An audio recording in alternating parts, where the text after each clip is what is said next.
Imagine waking up in 19th century Missouri as a stowaway without identity being herded toward a pioneer camp. Then congratulations, you have fallen precisely within the killing line of America's westward expansion, facing a life-or-death decision. Either vanish silently under the law of the jungle or gamble everything to fight your way out. And you, Eileen, an Irish girl with only half a corn cake and a shard of glass, are about to begin that desperate wager. The salt and decay of the sea had seeped into your bones. You spent 2 entire months curled in the dark, stinking hold of the ship. A gray-green coastline crashed into your parched eyes, and the hold erupted in hoarse, tearless sobs of survivors. People frantically pressed against the portholes, choking in Irish on the words America, new life and bread. You clutched a coarse cloth bag containing your mother's last silver coin and a bundle of native black soil tied with faded ribbon. Your father and 2 younger brothers had not survived the famine winter. Your mother gave you her last morsel of food. As you followed the trafficker toward the docks, her eyes were hollow like 2 dried-up wells. Live Eileen, that final whisper from your mother was now your only thought. Yet the new world's first gift to you was coarse rope and the cold barrel of a gun. You were driven off the ship like cattle barefoot onto a frigid, muddy wharf. Croker the trafficker, in a soiled hat with vulture-like eyes, waved a crumpled paper with scrawled writing. In a mangled Anglo-Irish accent, he barked that 10 years of labor would pay for passage and settlement. Sign and you eat, but none could decipher the crooked script. Only desperate compliance remained. Yet the promise of food was scripture itself to people faint with hunger. Trembling, they pressed their fingerprints. Some had their thumbs forced onto the contract. As you hesitated, Croker snatched your cloth bag and shook it roughly open.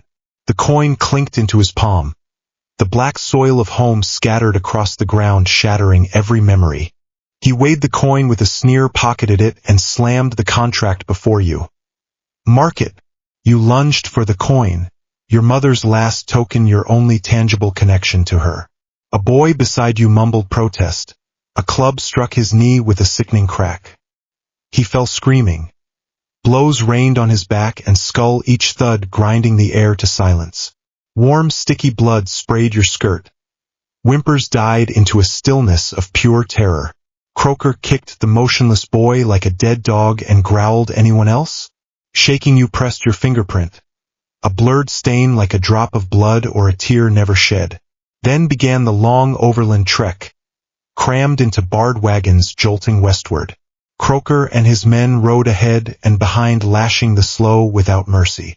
Rations were moldy hardtack and murky water. Disease spread, punctuated by ceaseless coughing day and night. Each day some were dragged out and discarded by the roadside, left to fate unmourned. You hugged yourself tight, watching unfamiliar land roll by. Endless grassland, unbroken forest. Occasionally a crude cabin, the wary face of a settler. Nothing like the land of milk and honey you were promised. Here lay only a vast, heart-piercing wilderness, thrumming with peril and the unknown. One evening weeks later, the wagons creaked into a desolate camp enclosed by a rough wooden fence. At the gate hung a crooked board charred with the words Greystone Camp. The air reeked of smoke, sweat, and a peculiar odor of rot that turned the stomach. Ragged, hollow-eyed people moved like automatons under the shouts of armed overseers hauling timber and stone. Croker dismounted and shook hands with a burly, scowling man in a filthy leather vest. Boss Hawkins, the shipment's here. 20 head, all hard-working Irish. Croker grinned, yellow teeth, bared voice sycophantic. Hawkins surveyed you all with a cold, assessing stare, as if appraising inferior livestock. How many sick? Lost 3 on the road. 17 left for work, Croker replied, haggling for the usual price. The sordid transaction unfolded before you. You were no longer human, just merchandise. Hawkins stepped forward, his voice gravelly. Greystone feeds no idlers. Learn the rules. Work to eat. If you can't work, he glanced at the ailing, you feed the wolves. Standing among the crowd, the boy's blood on your skirt had dried into a dark, glaring brown. Your cloth bag was empty. Coin gone, homeland soil scattered, every hope shattered. Only that illegible 10-year contract remained, an invisible shackle tightening around your throat, stifling your breath. Now you understood. This ground was never the soil of hope. You were standing on that unseen killing line. Greystone Camp is more of a makeshift prison than you could fathom, with shabby hovels clustered tight, reeking of mildew and urine. Men and women are quartered apart, their so-called beds nothing but wooden frames strewn with hay where fleas and bedbugs run rampant. Sharing your hovel are fellow Irish migrants, Mexican women, and a scarred black woman huddled silently in the corner. Their eyes held no simple weariness, only a profound near-death resignation and numbness that settled deep in their souls. Before the first glimmer of dawn, a shrill clatter of iron on iron cut through the camp, shattering the deathly stillness of the night. The overseer kicked open the hovel door roughly and bellowed at the top of his lungs to work, you slackers, chasing away all drowsiness in an instant. You must trudge with the others to clear the western slope of the camp, hewing down shrubs and hauling boulders to prepare for the new tillage lands. All you have in hand is a rusted blunt axe and a heavy crowbar, every single movement demanding every ounce of your strength. The overseer stands vigil on high ground, his whip cracking through the air now and then, lashing the backs of anyone who lagged a little in their work. The food rations are pitifully meager. One bowl of watery cornmeal gruel thin enough to see your reflection in morning and night, barely staving off hunger. At noon there is nothing but a chunk of rock-hard black bread, its crust grating against your gums with every bite nigh on inedible. Only those who finish extra work, such as hauling twice the quota of boulders, are rewarded with a morsel of salt pork no bigger than a fingernail. Hunger becomes your most faithful companion, gnawing at your belly day and night, and eroding your resolve bit by bit with every passing hour. You soon learn the brutal truth of Hawkins' rule: the unfit feed the wolves, a decree without an ounce of mercy or compassion. Old Martin, an aged vagrant, once a cobbler on the East Coast, had lost everything and drifted here, now lying gravely ill with a terrible sickness. Days of unrelenting fever and coughing left him utterly unable to meet his work quota, forcing him to huddle helplessly on his hay mat. The overseer reported his condition to Hawkins, and by dusk that very day Hawkins arrived at the hovel with 2 of his men in tow. Old Martin was dragged roughly off his hay mat, pleading feebly through his frailty, and swearing he would return to work come morning. Hawkins' eyes were cold and impassive. He said not a single word the whole time, merely flicking his wrist to signal his men to act. Old Martin was hauled beyond the camp's palisade and thrown forcefully into the wilderness, where dusk fell thick and danger lurked at every turn. His desperate pleas faded slowly into the distance, finally snuffed out entirely by the night's howling wind and the faint baying of wolves. A deathly silence descended on the hovel, every soul bowing their head, daring not draw even a single deep breath. The scarred black woman's lips moved slightly, and she murmured in a barely audible English whisper, "He won't live through the night." No one uttered a single reply. A frigid dread seeped into every bone, cold and unyielding as the night's chill. For the first time you understood with brutal clarity that the line of death was no mere metaphor. It hung over the entire camp, a tangible shadow. It lurked in Hawkins' cold, unfeeling gaze, in the dark wilderness beyond the palisade, and at the edge of every soul's frayed, exhausted physical limits. Once you slip past that line, utter ruin and despair await, a fate from which there is no escape, no glimmer of hope left at all. The overseers lashed the back-breaking toil, the vile, inedible food, and the cold and sickness that seeped into every crevice of daily life. These torments gnawed at your flesh day and night, but what tormented the spirit far more than physical agony was utter, crushing hopelessness. The 10-year contract loomed like a mountain of lead, pressing down relentlessly on your heart, stealing the very breath from your lungs. You watched the elders in the camp, their eyes dim and cloudy, their spines bowed and stooped hollow husks with their very souls stripped away. As you gazed at them, you caught a glimpse of your own self in 10 years' time, equally numb, equally lost to the same crushing despair. "No," you whispered to your soul, clenching the crowbar in your hand so tightly that the rough wooden handle scraped raw against your palm. Your mother's final words echoed in your ears: "Survive." And you knew with unshakable certainty it would never be a life of mere lingering on in misery. A fugitive slave. Seize that fugitive slave. A shrill cry pierced the drowsy stillness of the camp at noon, shattering the fleeting peace. Several well-dressed men with ferocious features charged into the camp on horseback, the leader brandishing a sheet of paper in his hand. The overseers made no move to stop them. Instead they stepped aside with obsequious grins, their eyes brimming with fawning deference. At the sound, Hawkins emerged slowly from his relatively decent wooden cabin, his expression calm and unruffled. The leading man reined in his horse and spoke to Hawkins from on high, declaring himself Carlyle of South Carolina. Carlyle claimed to act under the Fugitive Slave Act to seize his property, shaking the official documents in his hand. He stated bluntly that a Negro had fled to this region and witnesses had seen him heading toward Hawkins' camp. Hawkins squinted at the paper. Though illiterate for the most part, he recognized the official seal and the potential bounty it promised. Hawkins stepped aside to let them pass, saying respectfully, "Be my guest, sir. There are indeed black laborers in my camp." Carlyle and his men combed the camp like bloodhounds, their faces fierce, sparing no nook or cranny in their search. The laborers, especially the black ones, cowered in fear, their heads bowed, daring not to meet their gaze. You spotted a black boy around your age, trembling all over, his hands clutching a tattered cloth sack tightly. The boy had a pale complexion, almost of mixed blood, and Carlyle's gaze froze abruptly as it fell on him. "That's him," Carlyle roared, pointing at the boy. "That's my carpenter Sam. I'd know him even if he turned to ash." The boy screamed in terror and denied it, claiming he was a free man born in Philadelphia, not a fugitive slave. He fumbled in his bosom and pulled out a crumpled paper, pleading anxiously, "This is my manumission paper." Carlyle snatched the paper away and tore it to shreds with a sharp rip. Without a single glance, his face twisted in contempt. "Forged document," Carlyle snapped. "I've seen countless tricks like yours, you Negro." He waved his hand and ordered his men to take the boy away.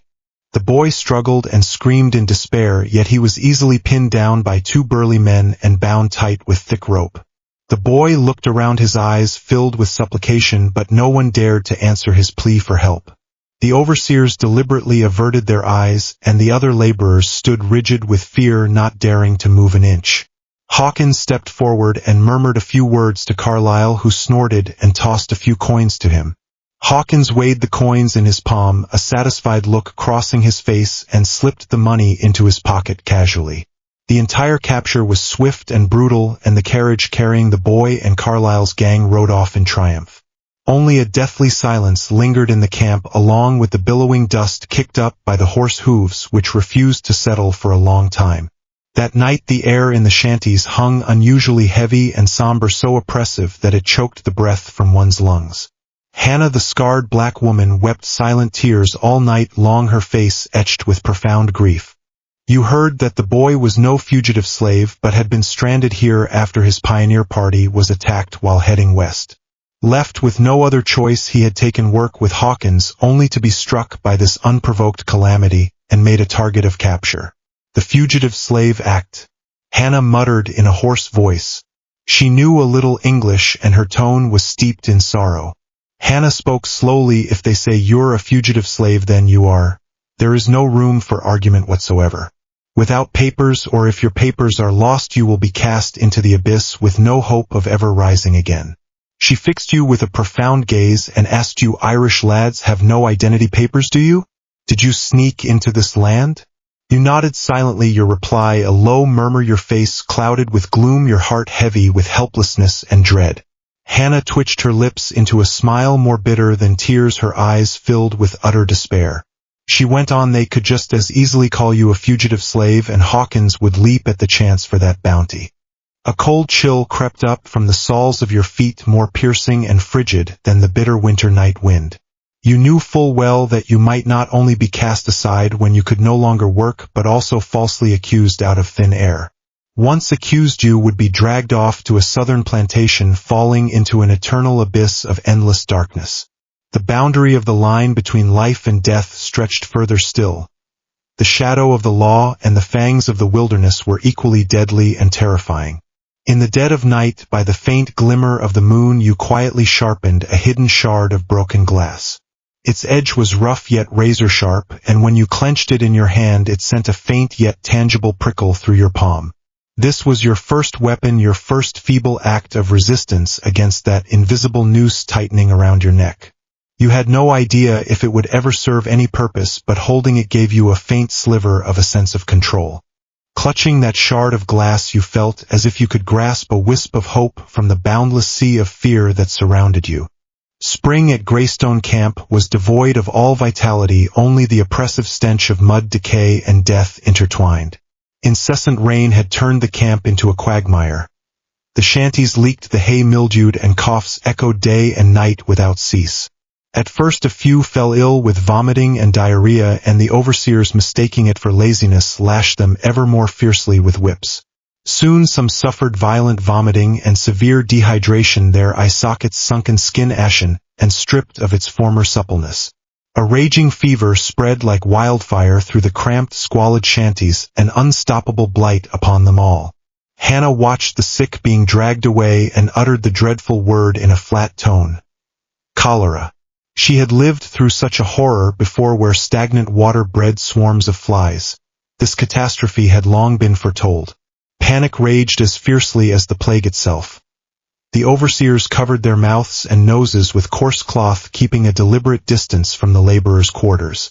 An order came down. All the sick must report at once to be quarantined in the derelict old stable at the western edge of the camp. This so-called quarantine was nothing but abandonment. No care, no sustenance, only a wait for death to arrive. Your Irish countrywoman Moira had shared the stashed breadcrumbs with you the night before last, stolen and saved in secret. At dawn the next day Moira was struck down by violent vomiting and diarrhea, spotted by an overseer, and dragged away without mercy. Moira glanced back at you weakly, her eyes brimming with fear and supplication, unable to form a single coherent word. You tried to rush forward to save her, but Hannah clutched your wrist so tight her nails dug deep into your flesh. Hannah snarled at you in a harsh, low whisper, stopping you cold. "Don't go. If you do, you'll be thrown in there to die too." You froze to the spot, watching helplessly as Moira's staggering figure vanished into the curtain of rain and mire. Faint moans drifted over from the old stable, and before long they fell silent entirely, all sound snuffed out. There was no food, no water, no medicine. Only a marginally more respectable place to meet one's end. Hawkins stood on an elevated spot and roared, declaring the sick a drain on everyone, not a shred of compassion in his voice. He warned the camp that anyone who hid their illness or drew near the quarantine zone would be tossed out to feed the flies. An eerie, frigid chill settled over the camp. People eyed each other warily, dreading a companion's sudden collapse at any moment. Under the threat of death, friendship and kinship frayed to gossamer, fragile and easily shattered with the slightest touch. Some fled in terror at a single cough from a fellow laborer. Others toiled far beyond their limits to prove their health, fainting from exhaustion. Death became a daily occurrence, with bodies dragged out each dawn, rolled in tattered mats, and cast aside like refuse. The bodies were carried beyond the stockade and thrown into the growing, unmarked grave at the back of the camp. When mats ran short, the bodies were dragged bare across the mud, their drag marks quickly blurred and washed away by the rain. On the third day after Moira was taken, as you hauled heavy stones, you caught a glimpse of a pale, swollen hand peeking out from the grave's edge. On that hand was a twine ring woven by Moira from frayed rope ends. Unmistakably, heartbreakingly familiar. Your stomach churned, not with revulsion but with a cold, bone-deep fury and despair that seeped into every fiber of your being. Hawkins' cruel rules and the plague's deadly fangs carved a bloody, frigid line between survival and death in the camp. There was no mercy here, no redemption. Only the cruelest, most unvarnished selection for survival. You knew full well that if you failed to be among the chosen, you would end up in that unmarked grave, lost to the mud. You resolved silently that you could wait no longer. That grave would never be your final resting place. You began to observe everything with meticulous care, from the overseer's shift changes to every crack and flaw in the stockade. You discovered a section of rotting wood at the camp's southeast corner, the very weakest point of the entire fence. You kept watch on Hawkins and his cronies, noting the unchanging patterns of their drinking bouts and patrol rounds. You studied the stable's position too, and every winding trail that led out of the camp and into the wilds beyond. You noticed the guards at the camp's entrance grew noticeably lax each week when the supply wagon rolled in. You sharpened the shard of glass to a razor edge, bound its handle with tattered cloth, and hid it beneath a loose plank in your shanty.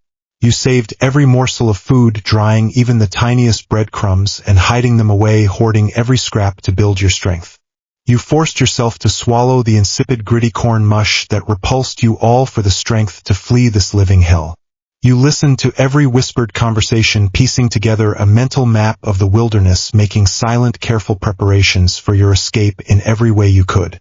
Opportunity came swifter and more abrupt than anticipated on an oppressively sweltering night when the moon was utterly veiled by thick, heavy clouds. Snores reverberated across the camp, and even the night watch overseers had retreated to the corners, dozing in a drowsy stupor. You had deliberately drunk copious water by day, and now a sharp bladder ache afforded you the perfect excuse to rise. You clambered off the straw mat with the utmost caution, holding your breath as you listened to Hannah and the others in deep, unbroken slumber.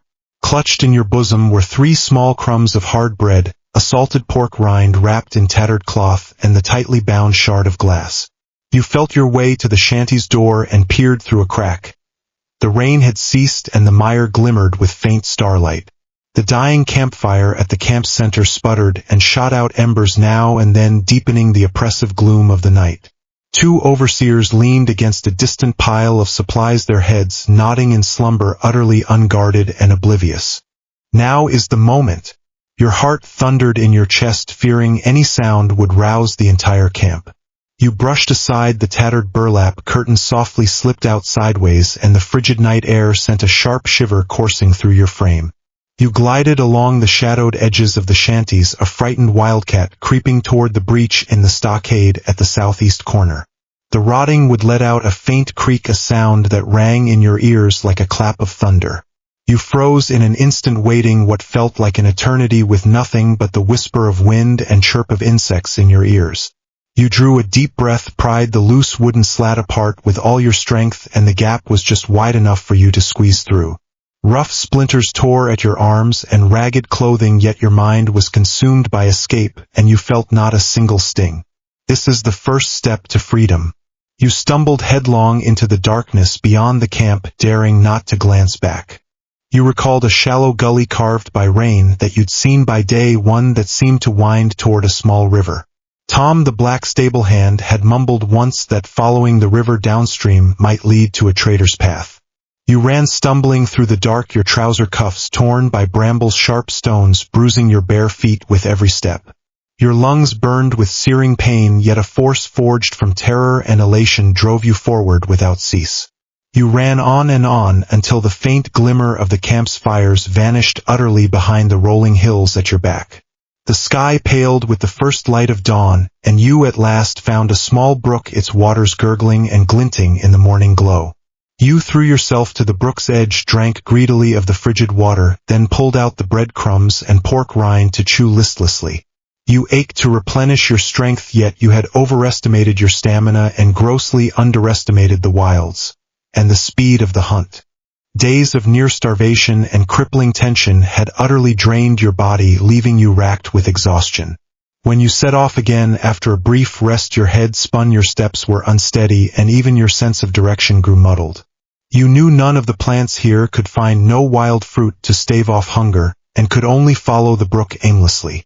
The land rose and fell more steeply by degrees, the brook winding into a stony bed, and every step became an agony of effort. As noon drew near, the clatter of hooves and baying of hounds drifted to you from far behind, and your blood turned to ice in your veins. They're coming. You lunged for the far bank of the brook with every last ounce of strength, only to trip on a slick stone. A searing, agonizing pain shot through your knee as it struck a sharp stone. You scrambled to your feet and fled on, limping badly. The hounds' baying grew closer by the second, mixed with their excited whimpers and the harsh shouts of the men. Over there. Seize that Irish whore. The hunter's roar rang out close at hand. Several horses thundered across the brook, sending up plumes of spray, and closed in fast, cutting off all escape routes.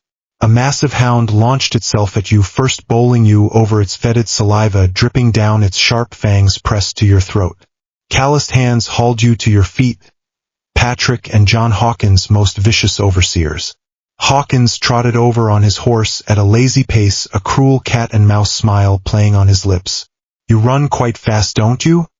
He dismounted and clamped his hand around your chin, forcing you to lift your head and meet his gaze. Hawkins let out a cold chuckle. "I thought you'd learned your lesson, little mouse." His tone dripped with bitter sarcasm. You ground your teeth and said not a word, your eyes blazing with unbridled bone-deep hatred. Your hatred enraged him. Hawkins flung your chin away and roared, "Take her back. Make an example of her." The journey back to the camp was a torture of humiliation. You were tied to a horse's back, stumbling in its wake, dragged along the mud whenever you fell. By the time you reached the camp, your body was caked in mud, your clothes in tatters, and your knees and elbows streaming with blood. All the laborers were herded into the central clearing, forced to watch the cruel punishment unfold. Hawkins stood atop a wooden crate and roared, "Rules are unbreakable law. Escape has its price." A crack split the air as the whip lashed out. The first strike tore through your thin rags, laying your flesh open to the bone. A scream tore from your lips at the searing pain, and then the second strike came, the third, the whip falling without mercy again and again. You lost count of the blows, the searing agony fading slowly into a dull, numbing nothingness. Warm blood streamed down your back, and you curled into a ball on the ground, your consciousness slipping into a hazy fog. At last the whipping ceased, but you knew the torment was far from over. At Hawkins' gesture, Patrick brought forth a brazier within which several iron brands blazed bright red-hot. Hawkins picked up one of the brands with his own hand, its tip glowing ever brighter and more searing red in the coals. He grinned a vicious grin and said, "Mark her with a reminder, one that'll make her never dare to dream of escape again." The blistering hot brand was pressed to your bare left arm, and the acrid stench of burning flesh filled your nostrils in an instant. An agony of unparalleled intensity shot through your mind like a bolt of lightning, the world blurring to black as you teetered on the brink of unconsciousness. Hawkins' cold voice cut through the haze. "That's the mark of a runaway. Next time there will be no mercy." He leaned in and murmured in your ear, telling you he would sell you to the slave traders in the South. The sugar plantations of New Orleans crave red-haired girls like you. Places where you'll wish for death yet never find it. He threatened that you would rot in the swamps, every word a shard of ice piercing your heart. The branding was done, leaving an ugly gnarled scar on your left arm, a mark that would never fade, never heal. You were tossed back into your shanty like a piece of ragged cloth, and Hannah and the other women gathered round in silence.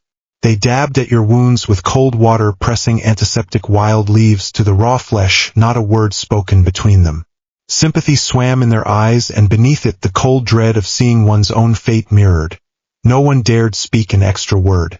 You lay prone on the straw mat, every breath sending a jolt of excruciating pain through your wounds, agony beyond bearing. Sweat, blood, and mud muddled together on your skin, leaving you sticky and racked with unrelenting pain. Shame, rage, despair, and a bone-deep cold wove together in your soul, a maelstrom that threatened to tear your sanity asunder. Yet in the depths of that unendurable agony, a tiny flame in the very core of your being burned brighter and brighter, kindled in secret. The healing of the wounds was a slow and agonizing ordeal, and the whip lacerations on her back teetered on the brink of festering in the damp, sweltering air. Hannah found a pungent herbal salve that barely stemmed the tide of infection in Eileen's wounds. The brand on her left arm throbbed and seared day and night, its scabs forming and peeling away, leaving a raw, raised crimson scar shaped like a grotesque eye. That scar served as an unceasing reminder to Eileen of the cost of her failed escape and Hawkins' deadly threat. Eileen fell into an unnerving silence, cutting off all communication with everyone, not even uttering a word to Hannah. Her eyes stayed cast low, her movements sluggish, and she met the overseer's shouts and the flash of whips with nothing but numb cowering. Yet after each cower she toiled all the harder, volunteering for the filthiest and most backbreaking labor in the camp. She mucked out the stable stalls, hauled heavy forage, and mended the leaking shanty roofs, even in the driving rain. Eileen no longer conserved her strength, as if seeking to drain every thought of escape from her mind through endless toil. Perhaps she sought to prove to all that she was utterly resigned to her fate with such diligent obedience. Hawkins and the overseers watched her for a time, keeping a close eye on her every move and gesture. Her meek and submissive bearing, the ferocious welts on her back, and the glaring brand of a runaway lulled them into dropping their guard entirely. When Patrick saw her hauling a basket brimming with horse manure, he spoke triumphantly with the burly John. John let out a cold snort and sneered that the Irish were all spineless curs, never bending to obedience until beaten. Eileen kept her head bowed, as if she heard nothing, heaving the basket harder, her nails digging deep into the wicker slats. Her tameness and industry gradually won her a modicum of trust from the overseers and raised her utility in their eyes. She was allowed into the stables far more often, for she tended to the cleaning with meticulous thoroughness and efficiency. Sometimes she was tasked with sweeping the grounds around Hawkins' wooden cabin, for she worked quickly and silently, never speaking out of turn. Eileen seized these opportunities with the utmost caution, observing every stir and movement in the camp in secret. While mucking out the stables, she studied the condition, temperament, and strengths of each horse with painstaking care. She memorized the storage places of the tack, paying special heed to where the saddles and simple bridles were laid. She kept an eye on the cluttered junk corner at the back of the stables, a place so disorganized that missing items would never be noticed. When near Hawkins' cabin, she pricked up her ears, drinking in every sliver of useful information that drifted out. She heard Hawkins' irate mutterings about scarce supplies and the plummeting price of furs. She caught Hawkins in hushed conversation with Skinner, a tall, gaunt trader inside the cabin. The words of their talk were muddled, yet terms like trading day, firearms, and Indians drifted out now and then. Eileen ascertained that Skinner came every Saturday dawn to conduct business with Hawkins. After the trade, Hawkins would take Patrick, John, and the others to escort the goods out of the camp. They would travel to a secluded spot to finish the rest of the deal, leaving the camp's defenses at their laxest each Saturday dawn. Eileen also began to watch the other camp dwellers, fixing her attention most on Tom, the silent black stable hand. Tom was in his 40s, a lean, wiry man with steady movements and an unusually sharp, piercing gaze. Tom seldom spoke to the laborers, yet he lavished the horses with an extraordinary measure of patience and care. Eileen noticed the overseers harbored a faint wariness of Tom, daring not to beat or harass him at will. It was plain he was an indispensable asset to the camp, his mastery of horses unrivaled. She had caught a glimpse of Tom in secret conversation with the one-eyed old hunter at the edge of the camp late one night. Bits and pieces of information converged little by little, and Eileen's mind soaked them up ravenously like a sponge. She committed the terrain guard routines, storage locations of supplies, personal connections, and every opportune moment to memory. In the silence of her mind, she mapped out the camp, the trading schedule, and the intricate web of human relationships with precise detail. On the surface, she was the broken Eileen, bent over her work with no hint of resistance in her bones. Beneath it all, every glance she cast and every word she heard was a quiet preparation for her next bid for freedom. Eileen murmured to herself in the depths of her heart that she knew there would be but one precious chance to escape. She swore a silent oath that her next flight would never repeat the mistakes of the past. This time she could not afford to fail. Opportunity came on a sweltering afternoon as Eileen scrubbed the water trough outside the stables, her tattered rags drenched through with sweat. Tom led back 2 lathered horses to be groomed, and among them a chestnut mare suddenly grew restless, tossing its head fiercely. The mare, named Cherry, refused to approach the trough, and Tom's soft words of comfort did little to calm her frayed nerves. Cherry reared back, hooves raised as if spooked, narrowly missing Eileen, who stood scrubbing the trough beside her. Eileen stepped back on instinct, yet, unlike others, she did not scream or flee far, her expression calm and unflustered. She remembered Cherry's usual gentleness, knowing the mare only feared sudden loud noises and bright, vivid colors. Eileen inched closer from the side, avoiding Cherry's direct gaze, and soothed her in a steady, low murmur. She held out her hand, letting Cherry sniff the faint hay residue on her palm to ease the mara's wariness. Cherry's ears twitched, and she snuffed loudly, gradually calming down, and allowed Tom to lead her to the water trough. A flicker of surprise crossed Tom's eyes as he looked at Eileen, and he could not help but ask her a question. "You understand horses?" Tom said. Eileen shook her head, honestly saying she had merely remembered what she'd seen him do. Tom said no more, devoting himself to grooming the horse. Yet moments later, he spoke in a voice so low it was almost a soliloquy. A sharp eye is a blessing here. In this place you do not watch and think you do not survive. A stir ran through Eileen's heart. Tom was the first soul to show her anything but animosity save for Hannah. She hesitated for a moment, then as she kept working she lowered her voice and asked Tom, seeking a glimmer of hope. Where must I look? What must I think to keep breathing? There was unspoken longing in Eileen's tone. Tom's movements faltered, and he turned his head, studying Eileen with his deep piercing eyes, his gaze drifting to the brand on her left arm. The Northwest. Tom uttered the two words, his voice lower still. Follow the Oregon Trail straight to the northwest. Cross the great rivers, climb the high mountains, and reach Oregon. It is kind to the Irish there, and there are settlements of your own kind. Eileen had heard of the Oregon Trail, a distant blurry path of hope spoken of only by the pioneers before. Is it far? Eileen pressed in a whisper, her tone a mix of hope and unmasked trepidation. Far, Tom said calmly, speaking of the perils that lay ahead. Native tribes who bear ill will to white men. There are also natural disasters, plagues, and human wickedness on the way, and slave catchers hunt like vultures everywhere. Tom's words painted a picture of unceasing peril, and Eileen's heart sank heavy in her chest. Yet Tom's next words kindled a faint spark of will to live in Eileen, who had teetered on the brink of despair. If you make it there and find the right settlement, the Fugitive Slave Act holds no sway, and hard work will keep you alive. Truly alive, not this miserable existence of mere survival, Tom added. Those words fell like a spark on Eileen's parched heart, igniting a blazing hunger for freedom within her. How do you know all this?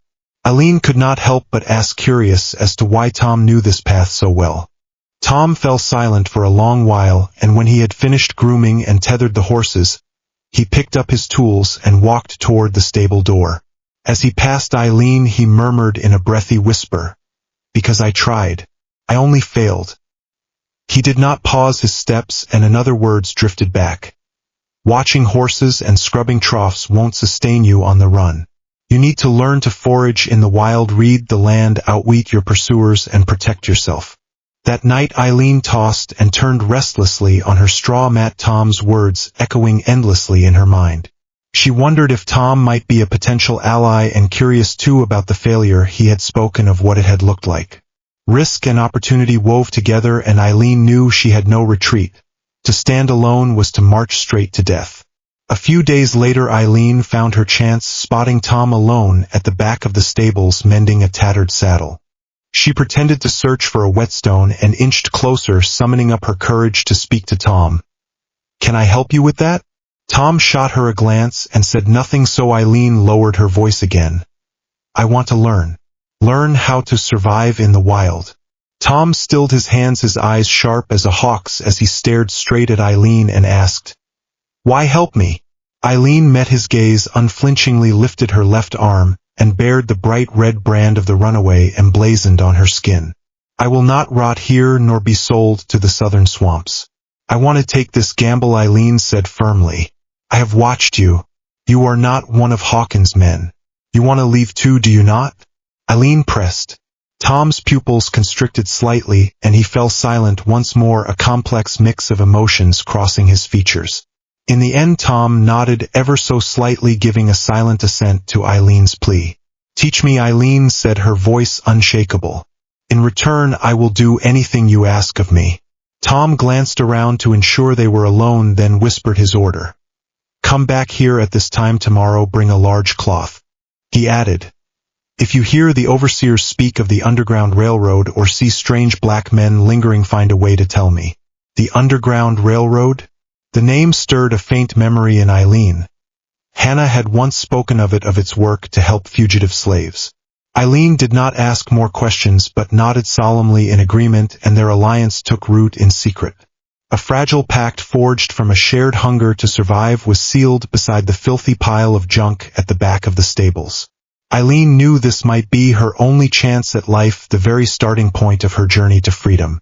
Tom's charge made her sense dimly that this path of survival was tied to a far broader network of resistance. The pact with Tom was like the first star in the dark night, faint and far off, yet it lit a clear path for you. You threw yourself into learning with a new secret fervor, eager to master the skills of survival. That afternoon on the morrow you came to the back of the stables as promised, with a washed and dried tattered piece of coarse cloth in hand. Tom said little, merely gesturing for you to follow, and led you a short distance beyond the camp stockade. You reached the cover of a secluded thicket, a spot with an unobstructed view yet well concealed from prying eyes. Tom pointed to a yellow-flowered plant with jagged leaves and told you it was a dandelion, its leaves edible raw to still the pangs of hunger. He informed you its roots, when roasted, tasted much like potatoes, and then pointed to the low-growing fleshy sorrel that could be boiled into a broth. Tom explained the traits and caveats of edible plants with meticulous care, and also taught you how to distinguish poisonous mushrooms from the safe ones. You listened with rapt attention, scratching clumsy symbols on a corner of the coarse cloth with charcoal shards to mark the key points. You could barely read or write a word of English and had to rely on this primitive method to aid your memory. A flicker of almost imperceptible approval crossed Tom's eyes as he saw your makeshift notes. Tom went on with his teachings. To find water, follow the sound and the foliage. A spring may lie in the low-lying, thickly wooded areas. He said to trail the footprints of deer and rabbits, for they know where to find clean water sources. Tom warned that no matter how clear the water seemed, it was best to boil it before drinking, lest you ingest some deadly toxin. He taught you to fashion simple containers from large leaves, and also how to spot murky, foul-smelling water unfit for consumption. In the days that followed, Tom taught you new survival skills whenever the opportunity arose. He showed you how to start a fire with dry moss and flint. It was a hard skill to master, and you practiced endlessly before striking a single spark. Tom said fire starting was a life-saving craft, one that must be learned no matter the difficulty, with not a shred of laziness allowed. He also taught you to weave crude yet sturdy ropes from tree bark and vines to keep in case of urgent need. Tom instructed you in how to use the terrain and woods to cover your tracks, evading the pursuit of slave catchers. More importantly, he began to teach you the lore of horses, knowledge that far surpassed anything you had known before. He showed you how to calm a spooked horse and how to check its hooves and tack for any damage or fault.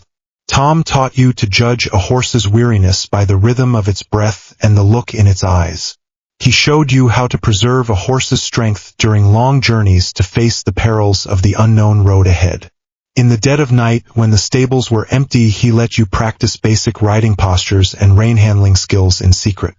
You first practiced on the back of a stationary horse, then slowly grew accustomed to trotting at a snail's pace within the stables.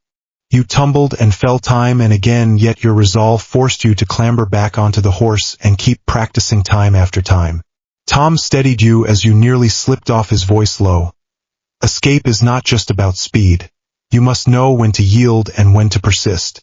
He said to flee is to know when to hurry, to slow, to stop, and above all to earn a horse's trust so it will follow you on the hardest of paths. You hoarded supplies in secret, sneaking a small pouch of coarse salt and a few pieces of dried meat while cleaning the warehouse. You wrapped the salt and dried meat in a tattered cloth and hid them in an abandoned rat's hole at the back of the stables. You found a rusted dagger, filed away most of the rust, and rewrapped its hilt with tough leather thongs. You picked up a tattered yet thick old coat, repurposing it and stowing it away for future use. On the reverse side of a torn manifest dropped by Skinner, you spied faint smudged route markings.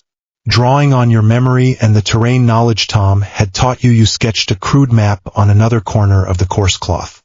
The map marked the camp, the brook, the direction of the Oregon Trail, and several potential water sources.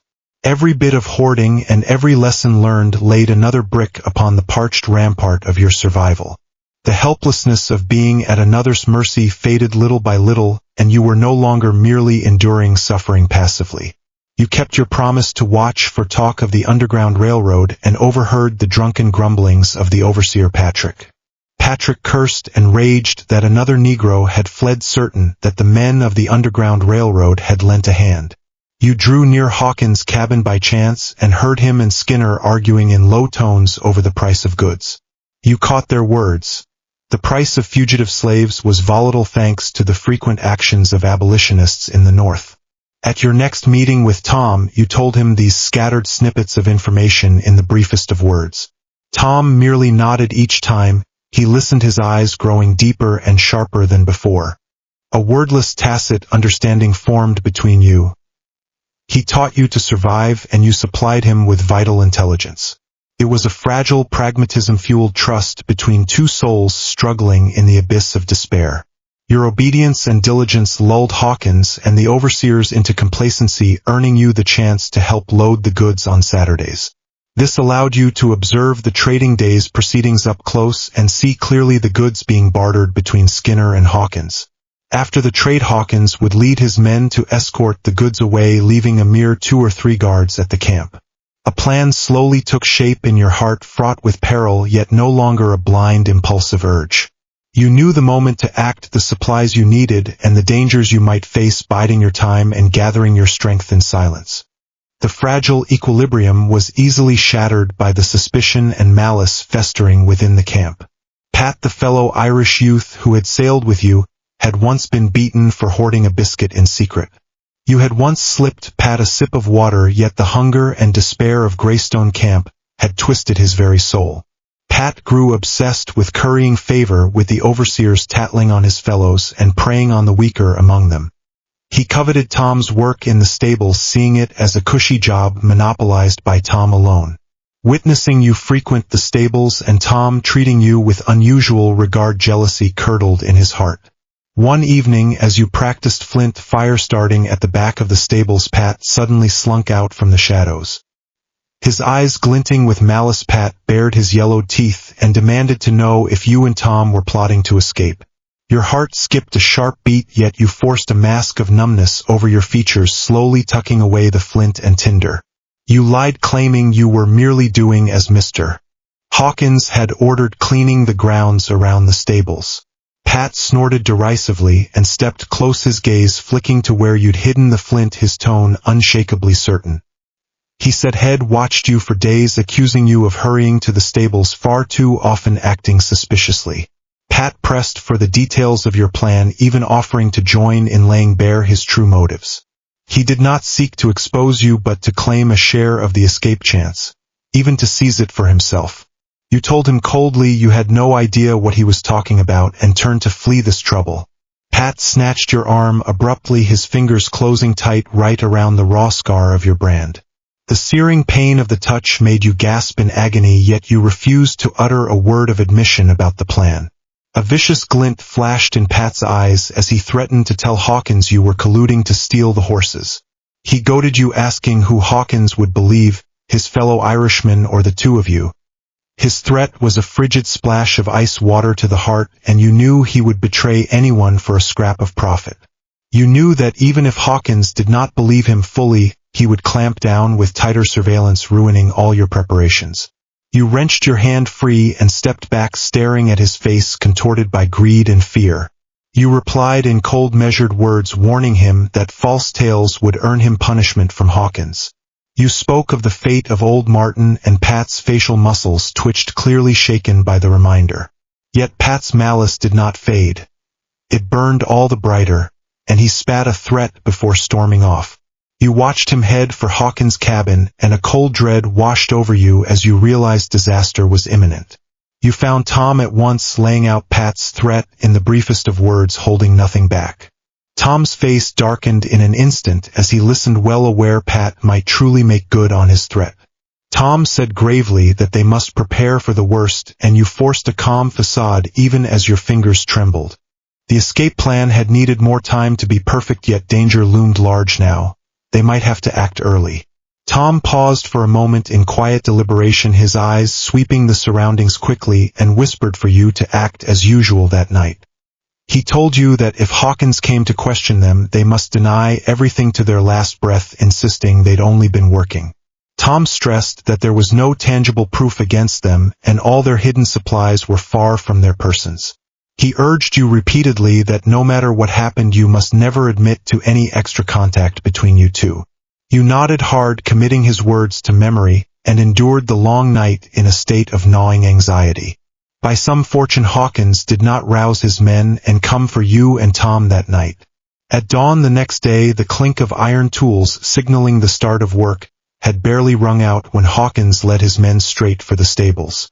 Patrick, John, and Pat followed in Hawkins' wake, a taut tension settling over the camp at once. The other laborers watched from a distance, daring not to draw near this charged standoff. Pat lingered at Hawkins' heels, his eyes darting about nervously yet glinting with a faint flicker of triumph. Hawkins fixed you and Tom with his hawkish gaze, sweeping back and forth between you, his presence exuding an intimidating power. Twirling his short whip lazily in his hand, he spoke slowly, accusing you of growing too close, of plotting some mischief. Tom kept his eyes cast down in a show of deference, lying that had merely been teaching you to clean the stables and tend to the horses. Tom defended himself, saying you were quick with your hands, and had only been making the most of every able hand as Hawkins had ordered. You hung your head, echoing his words in a voice soft as a murmur, claiming you'd only been learning your work. Hawkins stepped before you, tilting your chin up with the tip of his whip, forcing you to meet his gaze. He questioned why, if you were merely learning your work, someone had seen you whispering together outside the camp stockade. Your heart thundered in your chest, yet you forced a look of confused fear onto your face, lying that Tom had been teaching you to sort horse feed. You explained you'd only spoken by the fence, hinting that Pat might have misseen, turning his accusation back on him. Pat cut in hastily, his voice rising in protest, saying you'd been sneaking about together at the back of the stables time and again. Hawkins cut Pat off with a sharp gesture, waving Patrick and John to search the stables at once. The two men stormed into the stables like ravenous wolves, ransacking every crate and chest, tearing through the hay bales in their brutal search. They charged to the pile of junk at the back of the stables and tossed it about wildly, even prodding through the horse manure with wooden staves. The rat's hole where you'd hidden your supplies was well concealed, and now half obscured by the debris they'd scattered in their recklessness.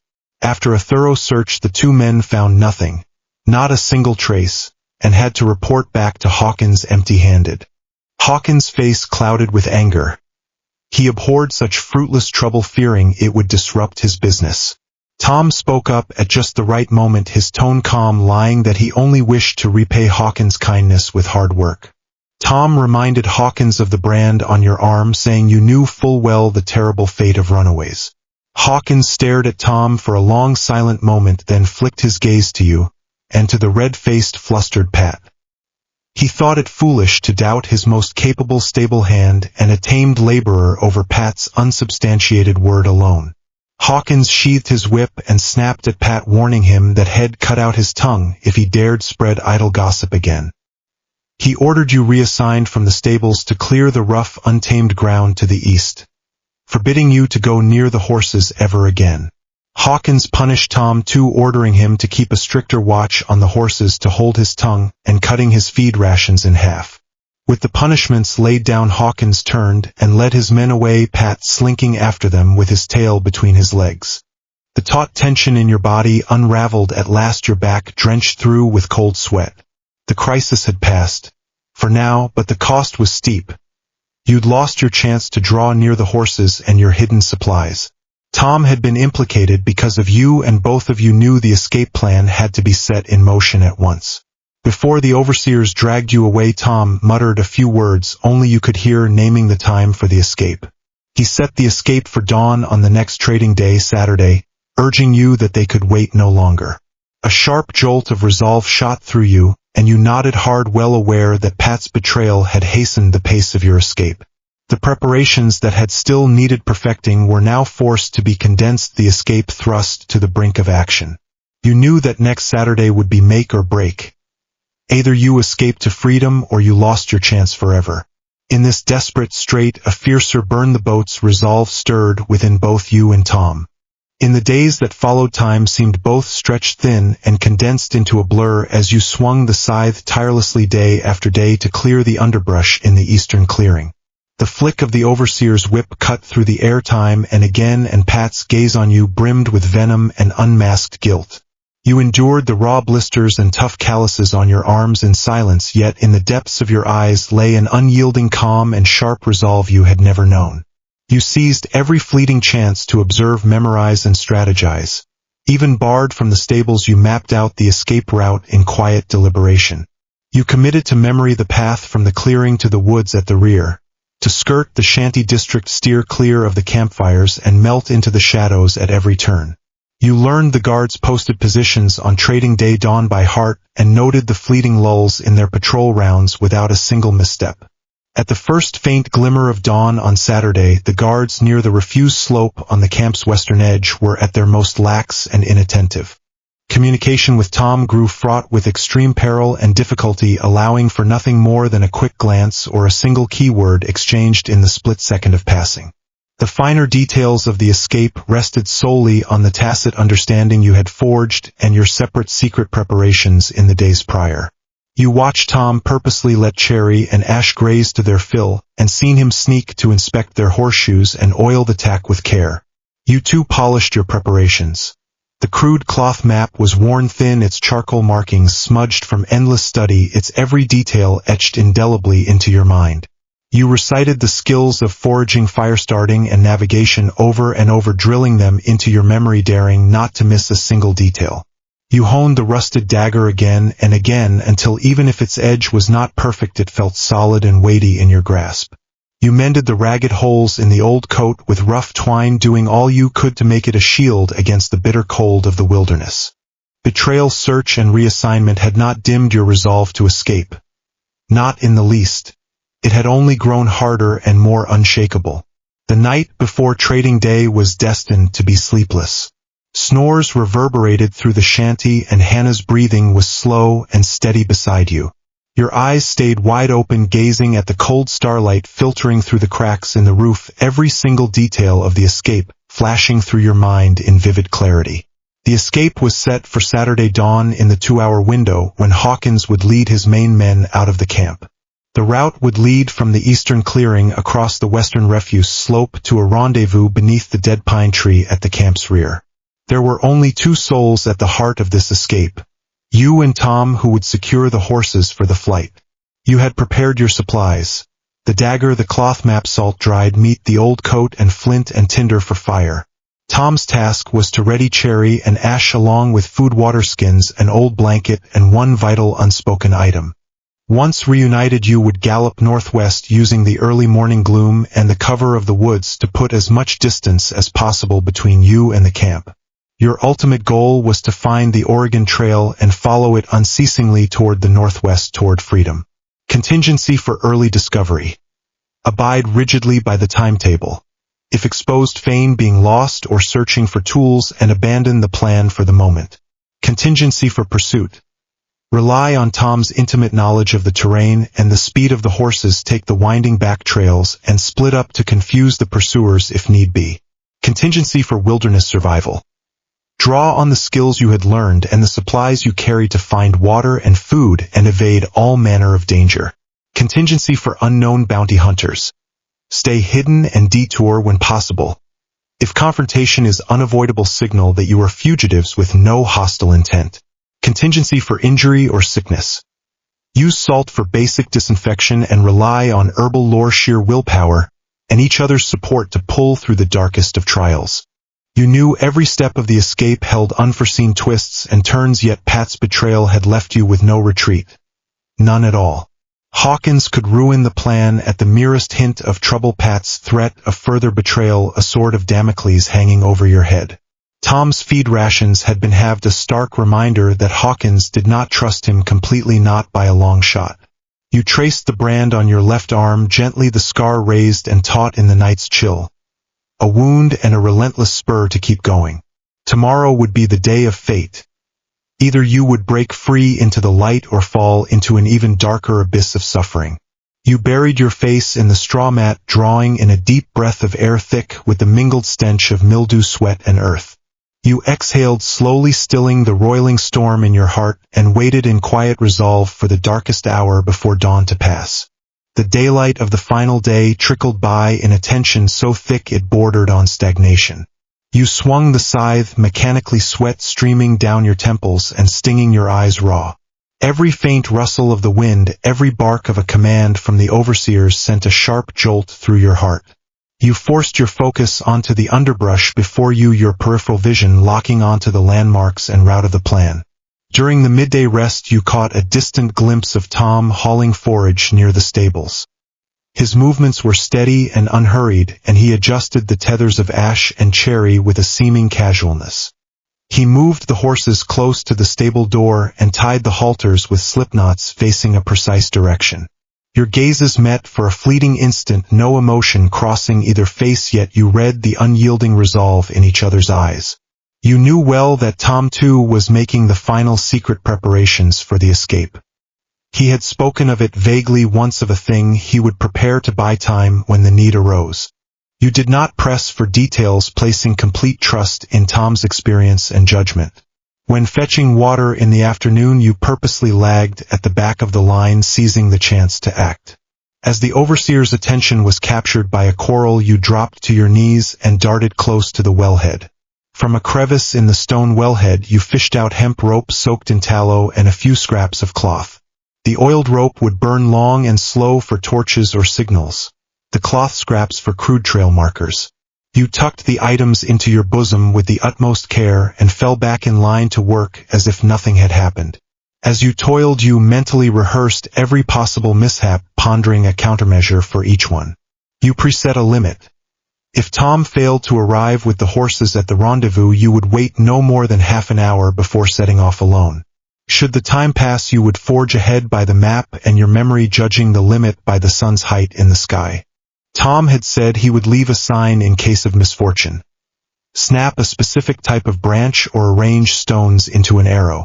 You committed the marks to memory, reminding yourself to scan the path ahead with the utmost vigilance.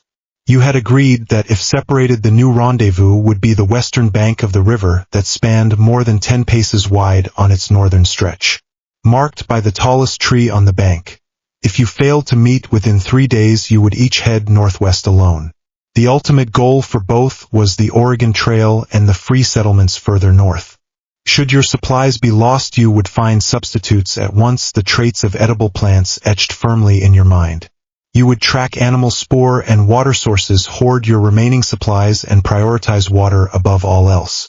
In the face of a large posse or hostile tribes, you would hide first and foremost, abandoning the horses if necessary. You would flee on foot, relying on the complex terrain, well aware that survival was the only rule that mattered. If one of you were injured or gravely ill, the other would do all in their power to support and heal them, seeking a hidden refuge. Tom had spoken plainly that hard choices would have to be made in dire straits. At the very least, one of you must live.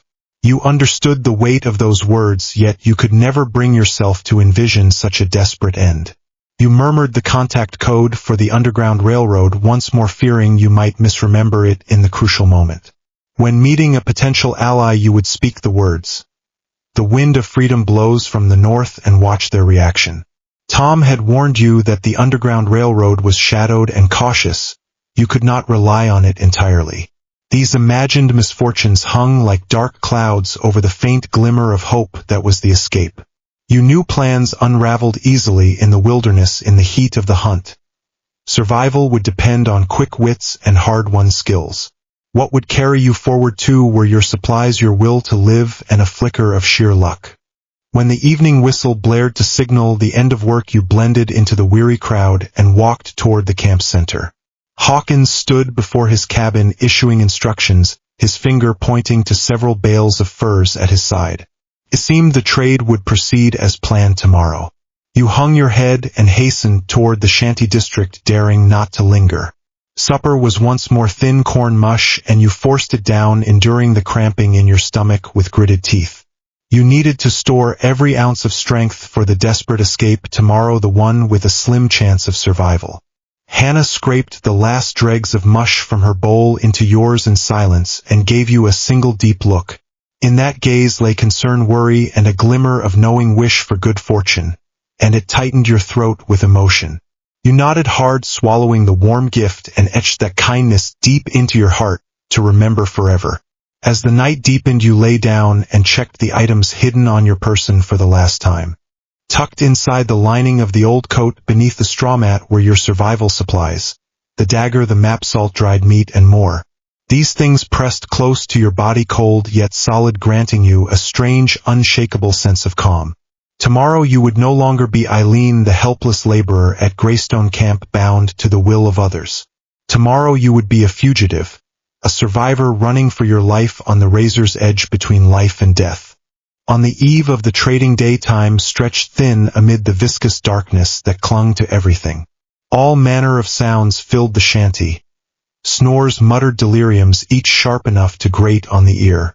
You lay motionless, your eyes wide open as you stared at the deep indigo vault of heaven through the hole in the roof above. A few cold stars were pinned to the sky, frigid and far away, devoid of the slightest glimmer of warmth. The brand on your left arm throbbed faintly in the hush, a searing tingle that wove itself into your memories. You could almost smell the acrid stench of burning flesh, hear the hiss of the red-hot iron, and see Hawkins' vicious grin. This scar was the stigma of your fall into the abyss of subjugation, and also the mark of your unyielding resolve to resist. It reminded you of the cost of failure, and kindled an unquenchable flame of resolve in the depths of your heart. A flurry of faces flashed through your mind, including your mother's eyes, hollow and empty as a dried-up well. There too were the ashen faces of your father and brother in the grip of famine, and the boy who had been beaten to death. Old Martin's, please, Moira's retreating figure, and the pale, swollen hand at the edge of the unmarked grave rose vividly before your eyes. These lost lives piled up like ash, a weight heavy enough to suffocate the breath from your lungs. Then Tom's steady composure and Hannah's quiet gift drifted into your thoughts, bringing faint pinpricks of light. These glimmers were solace in the dark, tethering you to the humanity that had not yet been snuffed out within. Your mother's words echoed in your mind. Survive, Eileen.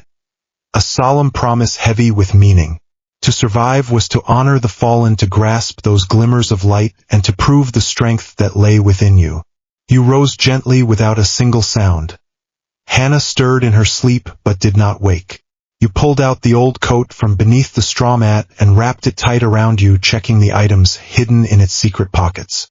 The rough hilt of the dagger pressed against your waist, a cold, solid weight that grounded you.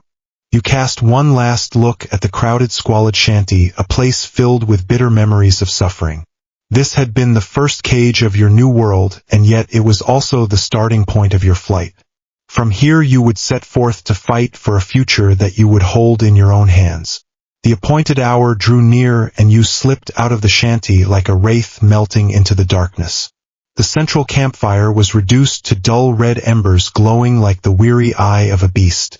You followed the route rehearsed 1,000 times in your mind, gliding silently along the shadowed edges of the shanties. A bitter wind whipped up sand and dry leaves, masking the faint sound of your footsteps.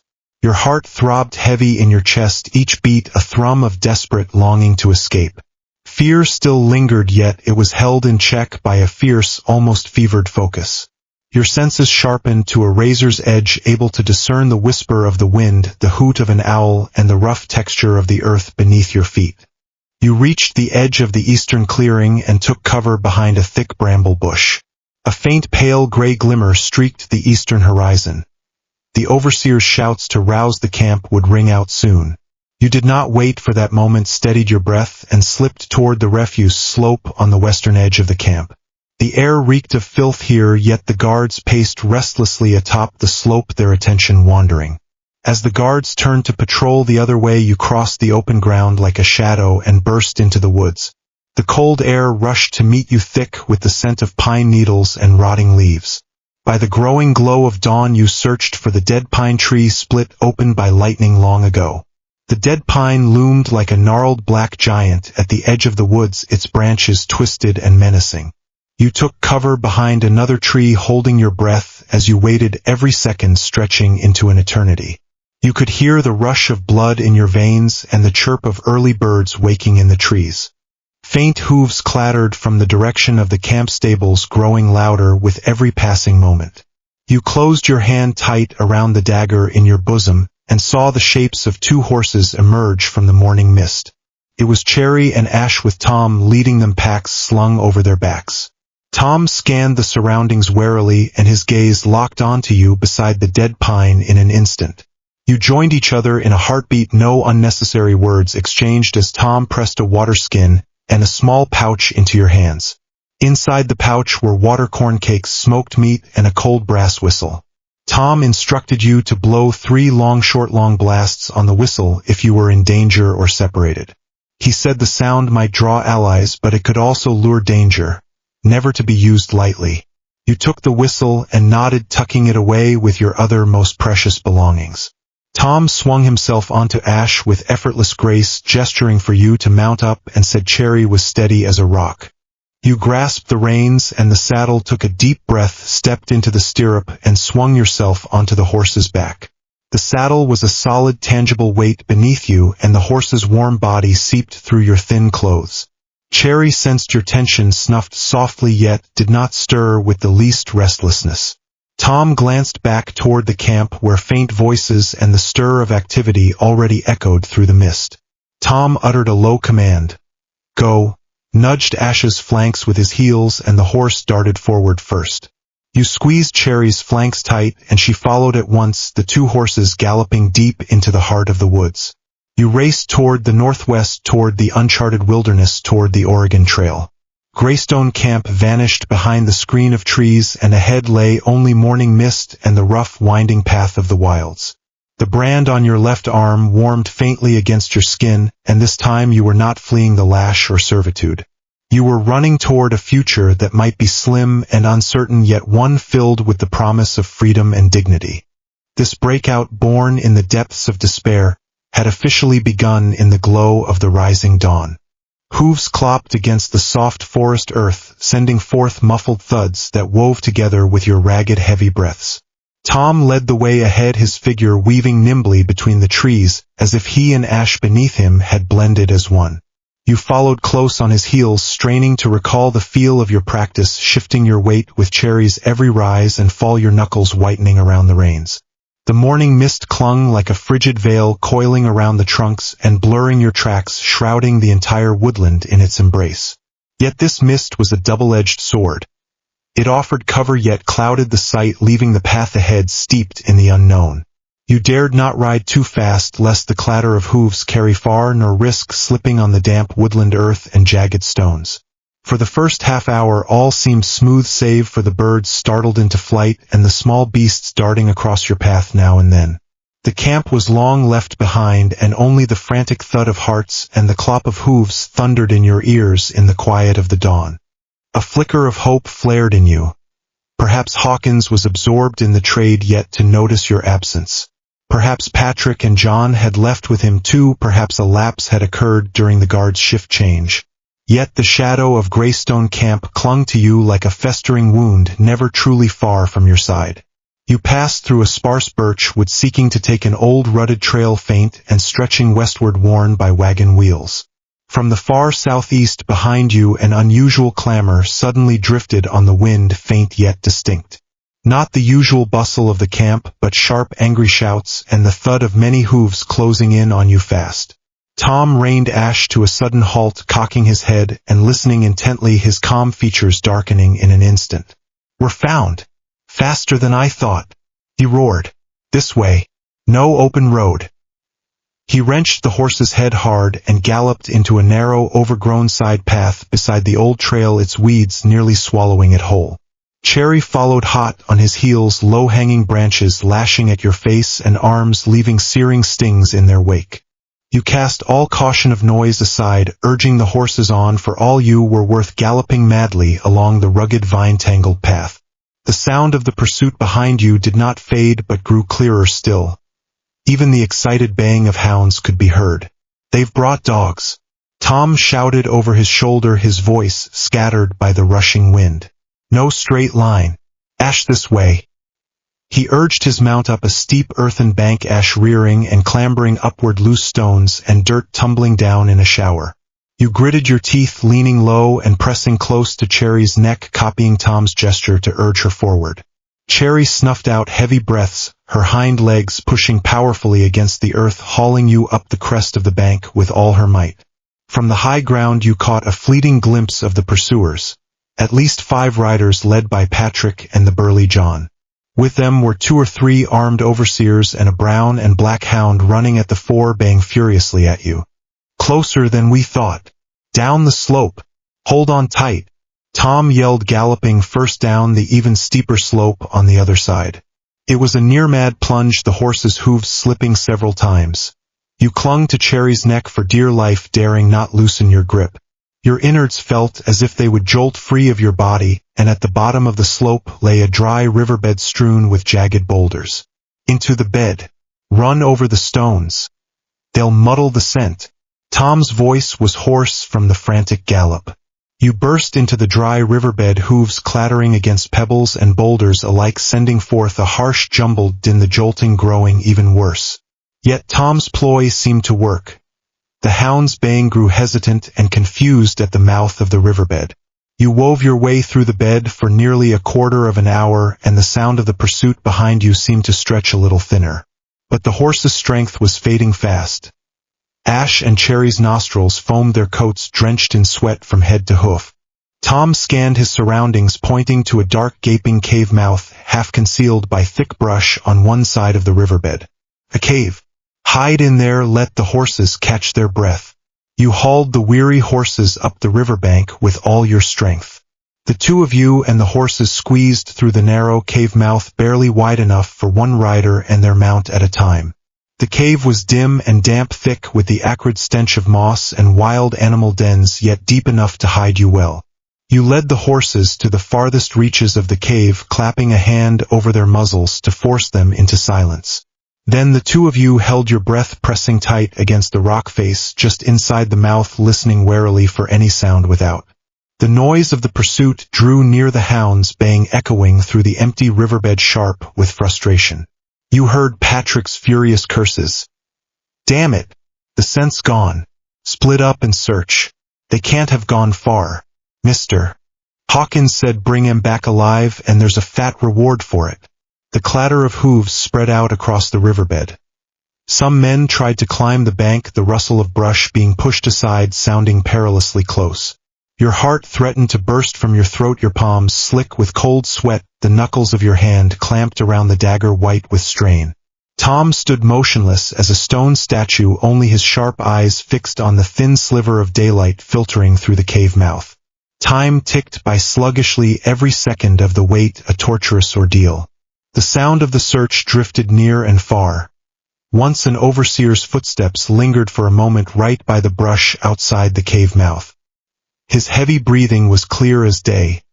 You closed your eyes, almost able to picture the terrible fate that awaited you if discovered.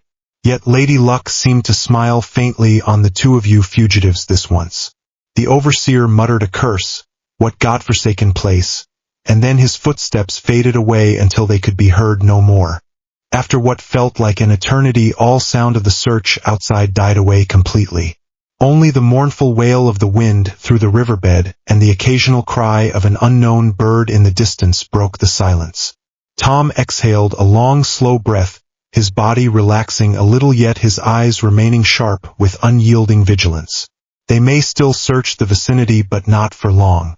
When Hawkins finishes the trade and finds us gone, hell come after us himself. We have to make haste, keep heading northwest. Put as much distance as we can between us and this trouble. You checked the horses and your supplies. Ash's front horseshoe was loose and Tom fixed it roughly with leather thongs and a stone. Cherry was in fair shape, no obvious wounds, yet clearly worn to the bone from the long mad gallop. You pulled out the water skin, taking a few small sips to quench your thirst, and gave the weary horses a little water too. You broke off a small piece of corn cake, forcing it down your throat to replenish the strength you'd burned through in the escape. After a brief rest and steadying yourselves, you led the horses out of the cave, your temporary refuge, stepping carefully into the open. The sun blazed bright outside, harsh to the eyes. The morning mist had lifted completely, leaving a silent wilderness all around. The pursuers were long out of sight, yet that suffocating feeling of being hunted clung to you, still tight as a noose. "We can't follow the riverbed anymore. They'll likely double back to search it," Tom said, gauging the sun's position and the lay of the land. "We head that way." He nodded toward a range of low hills covered in scrub, oak and pine. "Over those hills we should hit a smaller trail further north. It's a detour but far more hidden. You swung back into the saddle once more, this time setting a deliberate slow pace only to preserve the last of the horse's strength. Every rustle of the wind, every faint sound in the distance sent your nerves snapping tight, at once your vigilance spiking to its peak. You had barely passed the first trial of this escape, yet both of you knew deep down that this was merely the beginning. Hawkins would never let this rest, and ahead lay a longer, more treacherous wilderness. A line between life and death that stretched on endlessly. The trek through the hilly terrain proved far more arduous than anticipated. The trees offered cover, yet the uneven, rugged ground strewn with gnarled roots and loose stones tested the horses and your riding skills to the utmost.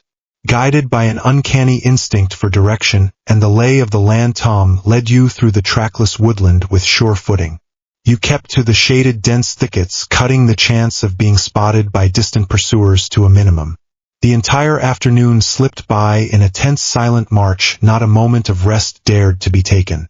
You paused only a handful of times, letting the horses drink from mountain springs as you hastily gnawed on hard rations. Though the shadow of pursuit had lifted for the moment, neither of you dared lower your guard for an instant. Tom said Hawkins, having lost his property, would never abandon the hunt for you easily. He might hire wilderness trackers or send word to slave-catching parties at nearby camps to watch for your trail. The Fugitive Slave Act would be his pretense, Tom said. He would claim you had stolen his horses and offer a bounty for your capture. Hordes of white men lured by gold would hunt you down as they would a pack of wolves. The words sent a cold chill down your spine that the law itself had become the hunter's sharpest blade. Dusk crept over the land, and you resolved to find a hidden, secure spot to camp for the night. At last you settled on a small hollow backed by a rocky bluff and shielded by a thick screen of brush at its front. You removed the saddles, tethering the two horses to trees to let them graze on the wild grass. Even as the night's cold seeped through your ragged clothes, you dared not light a fire for warmth. Wrapped tight in the old coat and tattered blanket, you leant against the rock and shared the smoked meat and corn cakes in silence. The food was coarse and cold, hard to swallow, yet it lent your bodies the faint warmth they so desperately needed. In the hush you could hear Tom's steady breath and the faint cramp of your own empty stomach. From the distant forest came the night's soft rustlings, unknowable, whether wind or small beasts stirring in the undergrowth. Tom spoke suddenly in a low murmur. Listen. His body tensed at once, every muscle coiled in vigilance.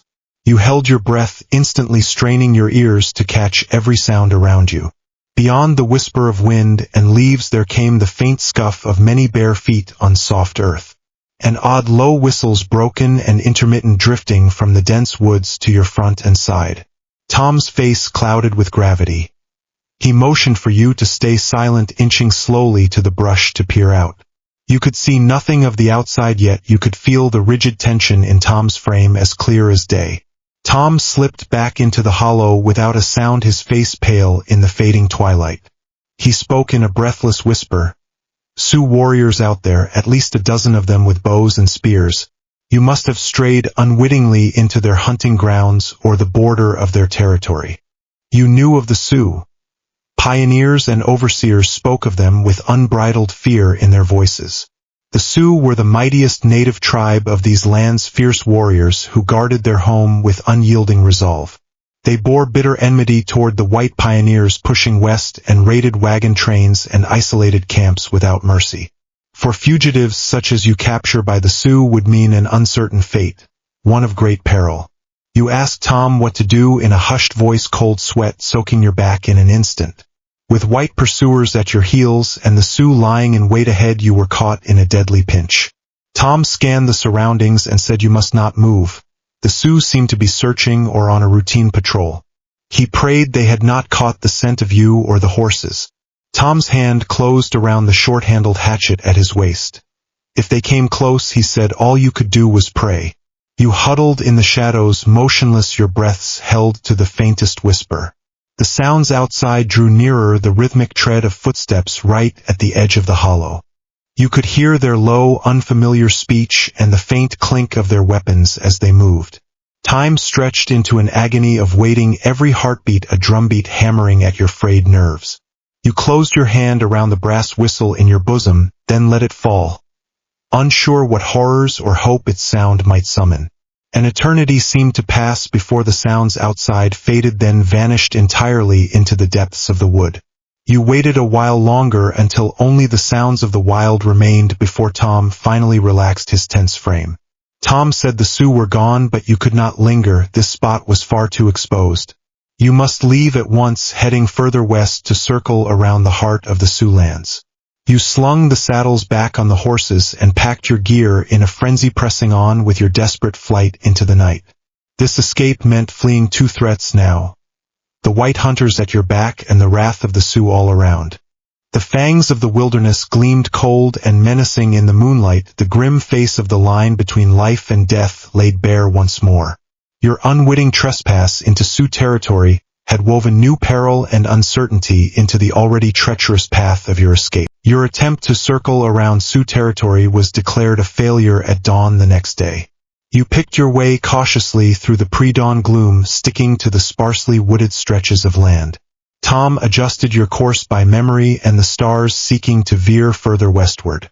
This land of rolling hills and interspersed prairie bore traces of native activity at every turn. There were carefully placed stones, strange carvings on tree trunks, and the remains of abandoned temporary camps. The sun rose and burned off the morning mist, and as golden light spilled over the grasslands you were seen. No warning shouts, no cries. More than a dozen figures sprung forth from the earth, standing atop a high ridge. They formed a semicircle blocking your path, the very Sioux warriors you had encountered the night before.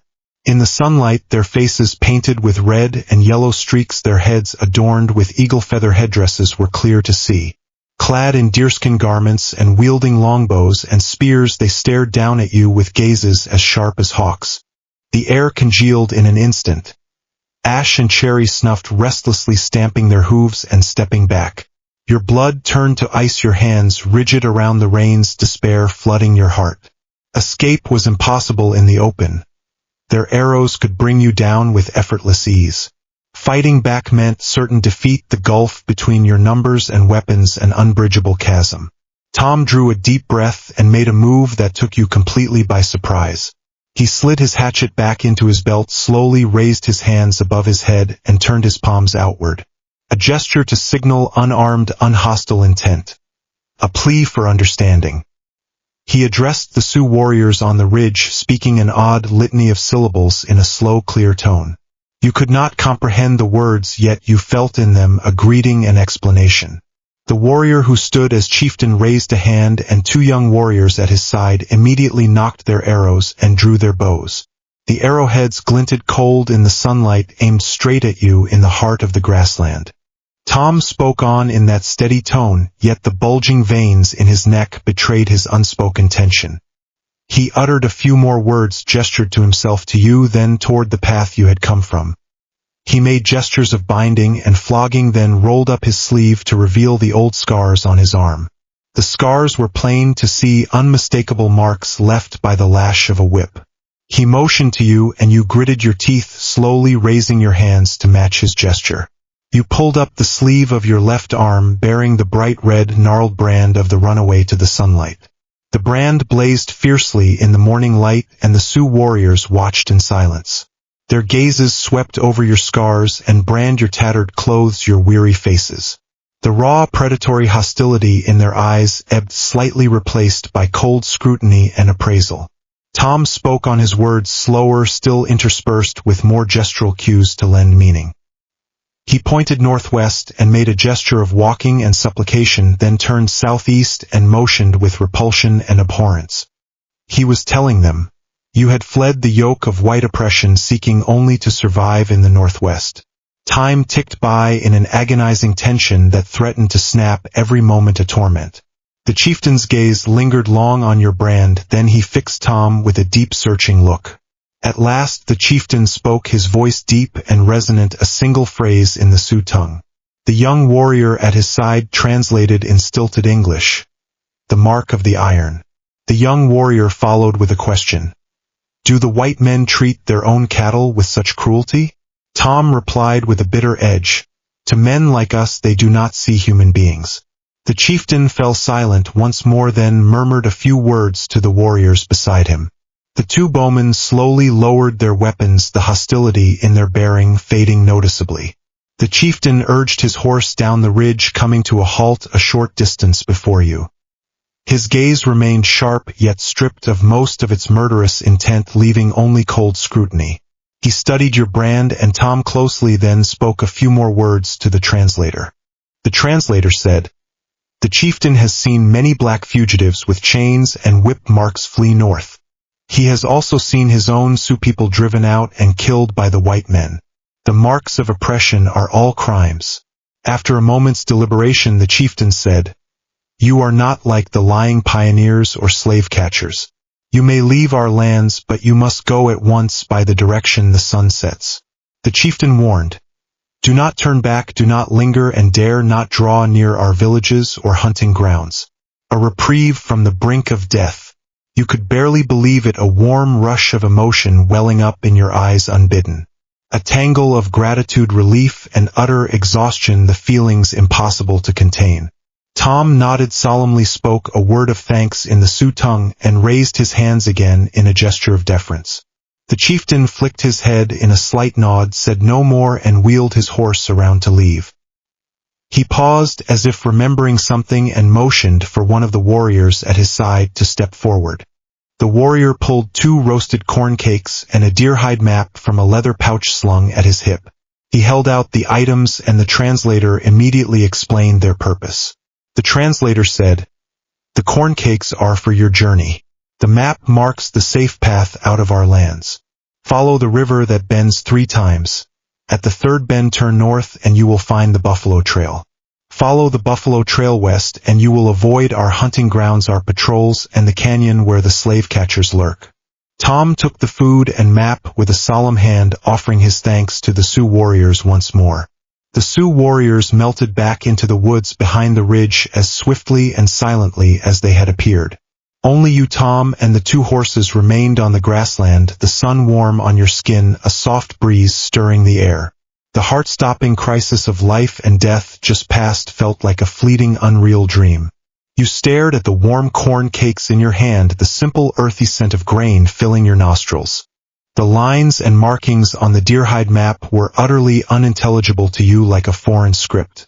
Yet you knew well that this map would be a lifeline in the bitter cold for Tom. "They saved us?" Your voice trembled, betraying your lingering terror and astonishment.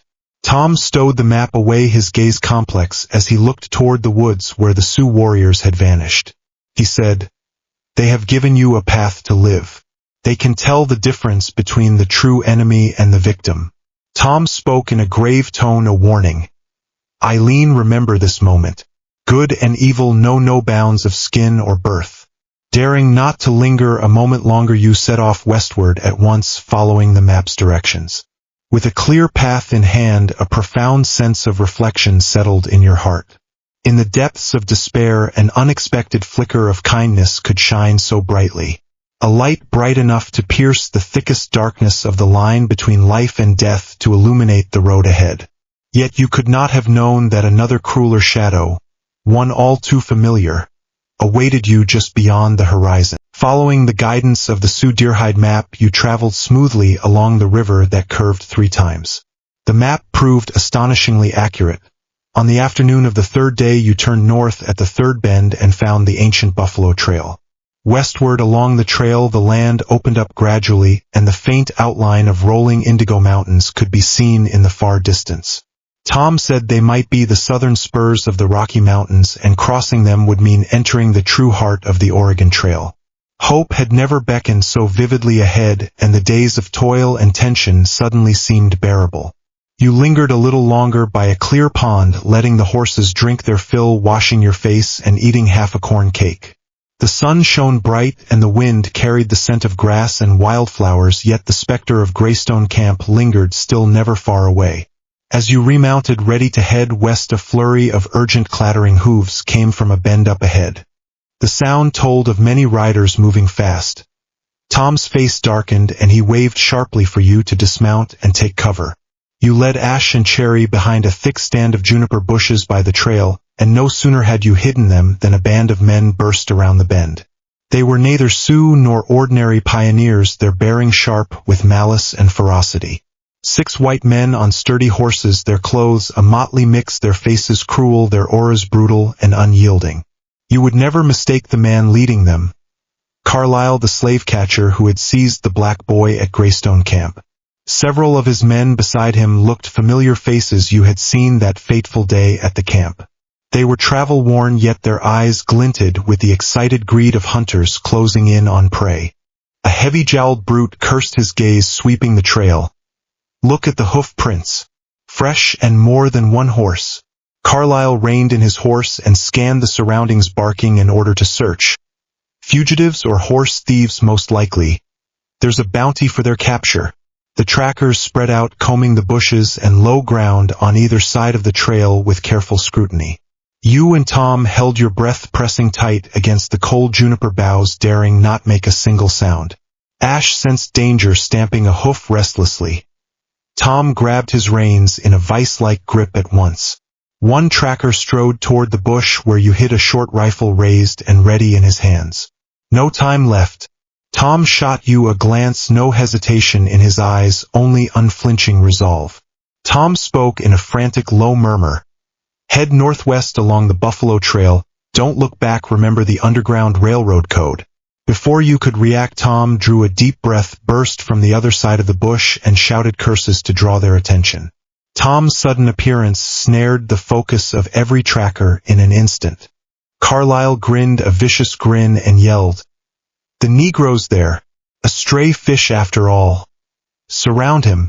Tom did not mount a horse but ran east, the opposite direction of your hiding place, shouting still to lure the trackers on. His ploy worked. All the trackers roared and galloped after him, not a single one sparing a glance for the juniper bush. You lay on the cold earth beneath the juniper, your blood turned to ice, watching Tom's lean figure run like a lone bird across the open plain. The trackers' hooves thundered closer, a cacophony of curses and shouts ringing out across the wilderness. Crack! A gunshot split the silence, and you saw Tom's figure stumble briefly, yet he did not stop. Carlyle shouted cruelly, "Still got some run in you. Shoot his leg off, see how he flees then." More gunshots rang out, mixed with the neighing of horses and the trackers' excited howls. You bit down hard on the back of your hand, summoning every ounce of willpower to stop yourself from crying out. Tears blurred your vision, yet you forced yourself to remember the last look in Tom's eyes, his final words. You whispered to yourself that Tom's sacrifice would not be in vain, that you would survive no matter what. The sounds ahead morphed into scuffles, snarls, and screams. You could not see the fray, but you could picture it all too clearly. After a while, the trackers tramped back onto the dirt trail, cursing and dragging the wounded Tom with them. You watched as Carlyle lashed the defenseless Tom with his whip, then bound him and slung him across the back of a horse. One tracker grumbled, "Only caught one Negro and he wounded my horse. Hardly worth it." Carlyle said even one was valuable to be sold at the outpost, and ordered them to keep searching for his accomplice nearby. They patrolled and searched the surrounding area, yet never found a trace of your hiding place. Perhaps Tom had drawn all their attention, perhaps luck was on your side. They never found you.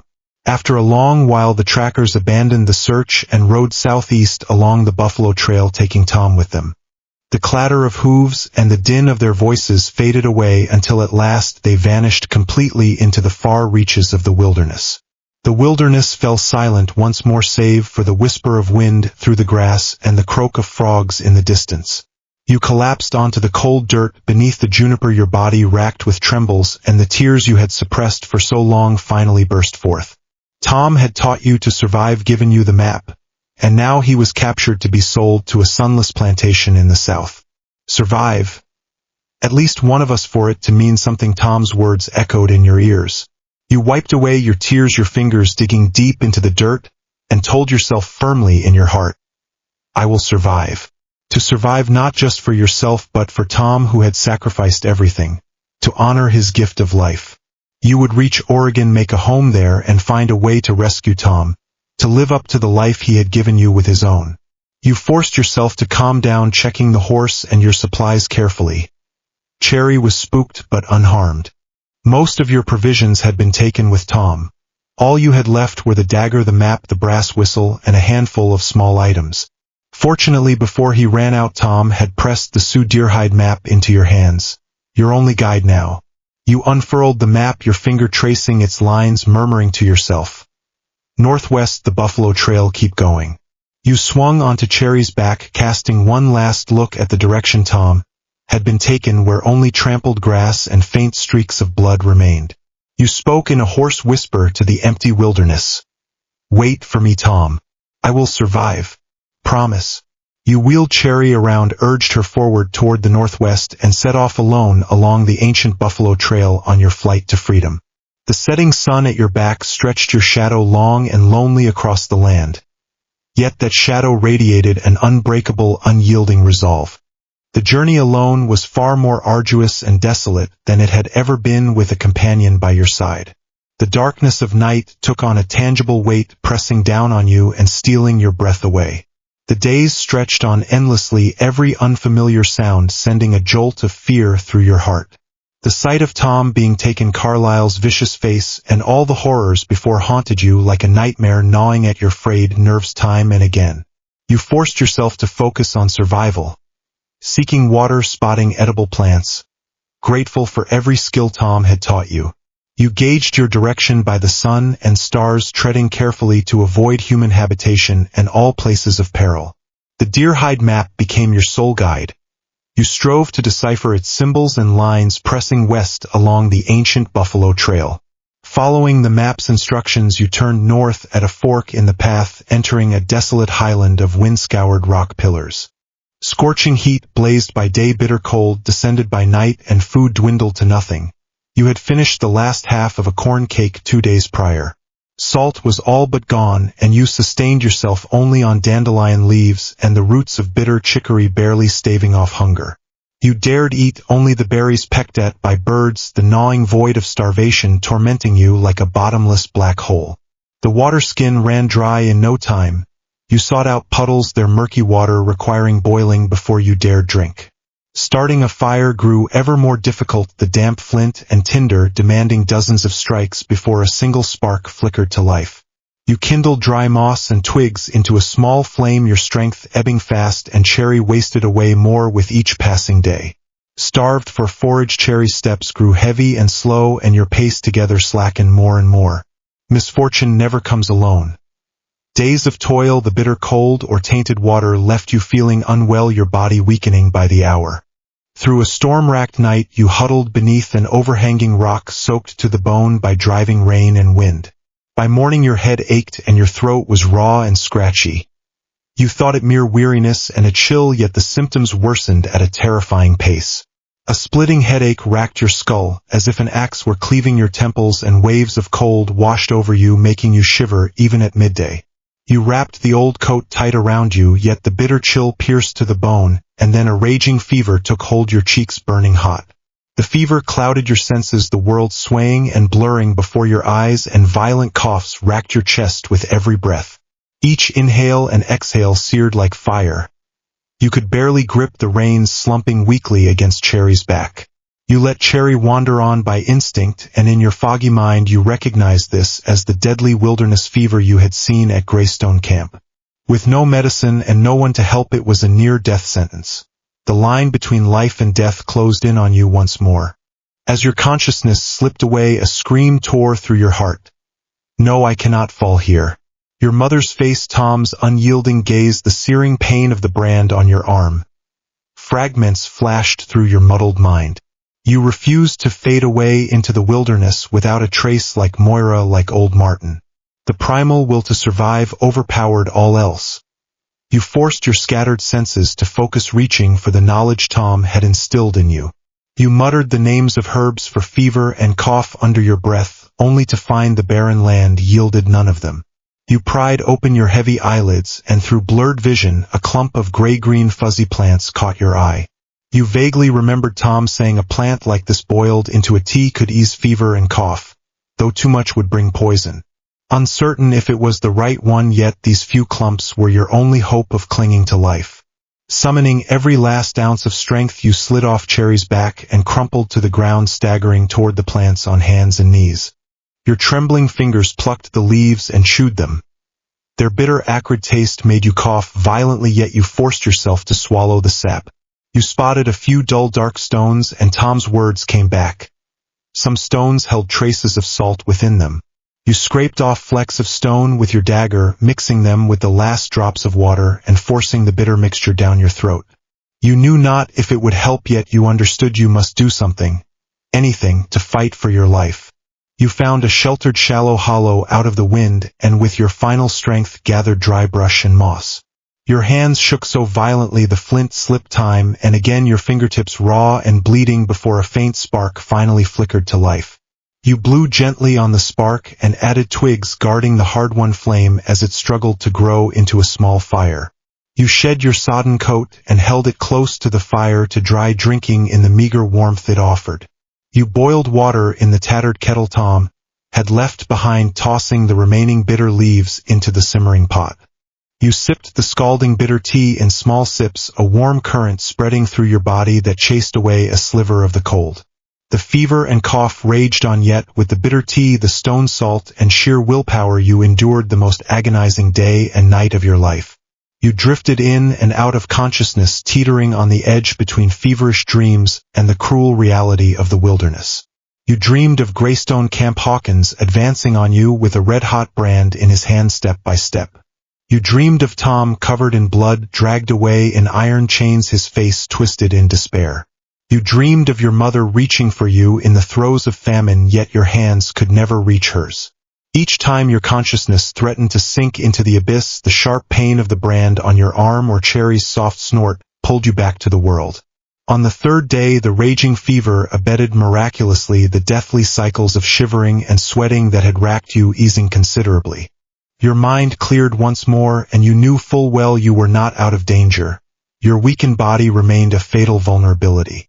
You had to replenish your strength. You stumbled to your feet and searched the ground near the hollow with painstaking care. Luck smiled on you at last.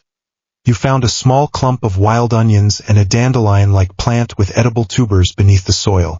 With great effort you dug up the slender tubers and onion bulbs with your dagger, gathering a handful of tender young leaves too.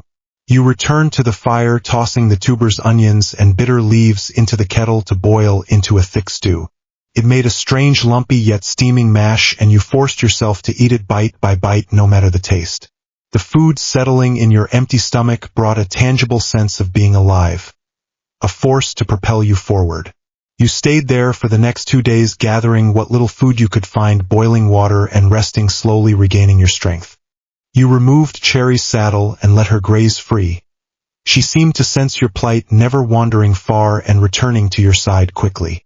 The illness had all but broken your body, yet it taught you to know your limits and cherish every scrap of survival you could find. In the most agonizing way possible, you had passed the ultimate test of wilderness self-preservation. A week later you were still weak and racked with coughs, yet you could sit steady in the saddle and grip the reins with sure hands once more. You knew you could not linger. Food was nearly gone, the weather unforeseeable, and you must press forward. You folded the deer-hide map and stowed it away, casting one last look at the shallow hollow that had saved your life, then swung yourself onto Cherry's back. You patted Cherry's neck, whispering, "Let's go," in a hoarse voice, a faint glimmer of resolve reigniting in your eyes. The wilderness sickness had failed to claim you. You had stumbled back to your feet, escaping the stranglehold of the line between life and death, and you were still alive. The map showed the fabled Oregon Trail was close now, very close. Hope was like the first ray of sunshine after a long illness, faint and fragile, yet undeniably wonderfully real. Guided by the deer-hide map, the terrain gradually leveled out after you left the highlands, and the vegetation grew lush and abundant. You came upon a broad, slow-flowing river marked on the map as the Rattlesnake River. The name sent a chill down your spine, and you pressed northward along its banks. More traces of human activity appeared along the way, the ashen remains of abandoned campfires and rutted wagon tracks. Occasional crude wooden signposts pointing toward Oregon stood by the path, their carvings faded and weathered by wind and rain. You knew you had at last drawn near the continental thoroughfare of hope and death, the Oregon Trail. You grew all the more vigilant, for Tom had told you this land held not only pioneers but also outlaws, slave catchers, and agents of slave owners. Your body remained frail, your cough flaring and fading by turns, and the food you carried was once more exhausted. You dared not approach the formal wagon trains or camps, rashly fearing questioning about your identity, or even capture as a fugitive. You could only follow along the edge of the trail, watching from afar, silently seeking a chance to press onward. That evening the sky clouded over with low-hanging dark clouds, the heavy air foretelling an imminent downpour. Eager to find shelter from the rain, you spied the faint outline of a dilapidated structure on a hill at the river's bend far in the distance. It appeared to be a small chapel, its roof half collapsed, a tilting wooden cross standing out starkly against the gray sky. The spot was unmarked on the map, yet it was the only shelter in sight. You urged the equally weary Cherry forward, trotting slowly toward the hill. Drawing near, you saw the chapel was far more ruined than it had seemed from afar, its walls stained and pockmarked, its windows hollow black voids. You pushed open the creaking splintered wooden door and stared in surprise to find the interior far neater than the exterior. Though dust lay thick on every surface and the altar lay in ruins, a bed of hay had been spread in one corner, and a fire pit still held the warm embers of a recently extinguished fire. Even a tattered wooden cross had been reared up in the corner, with stones placed before it to serve as an altar. Realization dawned in an instant. Someone was here. Your heart clenched and your hand flew instinctively to the dagger hidden in your bosom. The next moment a gentle yet weary voice drifted from the shadows. A lost traveler? Or a soul seeking refuge? A figure rose from behind the fallen pulpit, a white man of around 50, clad in a faded black coat. He had a gaunt, lean face, his eyes calm yet steely with resolve, and he held a tattered Bible in his hand. He looked neither like a pioneer nor a slave catcher nor an outlaw. There was an extraordinary stillness about him. You watched him with unrelenting wariness, not daring to lower your guard for a moment, and never a word passed your lips. The man noted your tattered rags, your pale, drawn face, your wary gaze, and the way you clutched protectively at your left arm. Though the brand on your arm was covered by your sleeve, its faint raised outline did not escape his notice. His gaze lingered on your face for a moment, then he slowly set the Bible down and held his hands out open, a gesture of peace. His voice softened further. "Child, you look as though you are in need of help. This is a temporary haven." He introduced himself. "I am Brown. John Brown, a traveling preacher." The name Brown struck a familiar chord. You vaguely remembered Tom mentioning it in connection with the Underground Railroad. Indecision warred in your heart. You ached for food, water, and rest, yet fear gnawed at you lest you walk into a trap. You thought of the code Tom had taught you, the last safeguard on your flight to freedom. You drew a deep breath and with a parched, dry throat spoke the words you had practiced 100 times. "The wind of freedom blows from the north." As the words left your lips, you fixed your eyes on Brown, watching for the merest flicker of change on his face, daring not miss a thing. A faint flicker of recognition crossed his calm features, his eyes growing sharp and focused as he cast a quick glance out the door. Then he nodded slightly and in a lowered voice answered the code. "The northern wind brings hope and also frost and snow." He gestured for you to enter. "Come in, child. Close the door. Your horse may be tethered at the back where there is forage." The moment the code was matched, your taut nerves eased a fraction, and a wave of overwhelming weariness and exhaustion washed over you. You could barely stand, and Brown stepped forward quickly to steady you, leading you to the haybed to rest. He sensed your abnormal body temperature at once and the quiet coughs you struggled to suppress. He stated it plainly, "You are ill." With that he turned and fetched a water skin, a loaf of black bread, and a wedge of cheese from a tattered leather pouch. He spoke softly, a gentle admonition. "Drink some water first and eat a little. Take your time. Do not hurry." You did not stand on ceremony, sipping the clear water in small yet eager sips and eating the coarse bread and cheese, treasures beyond measure to you. As food settled in your empty stomach, your scattered senses stirred, and a modicum of strength returned to your limbs. Brown sat quietly by, waiting until you had eaten your fill before speaking in his calm, steady tone.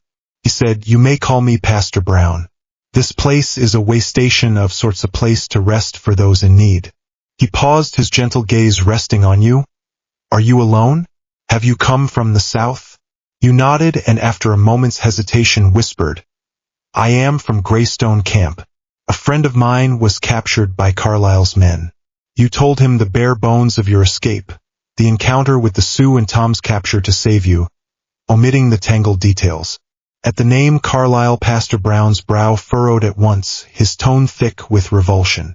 He said, James Carlyle, a slave catcher from South Carolina, infamous in these parts.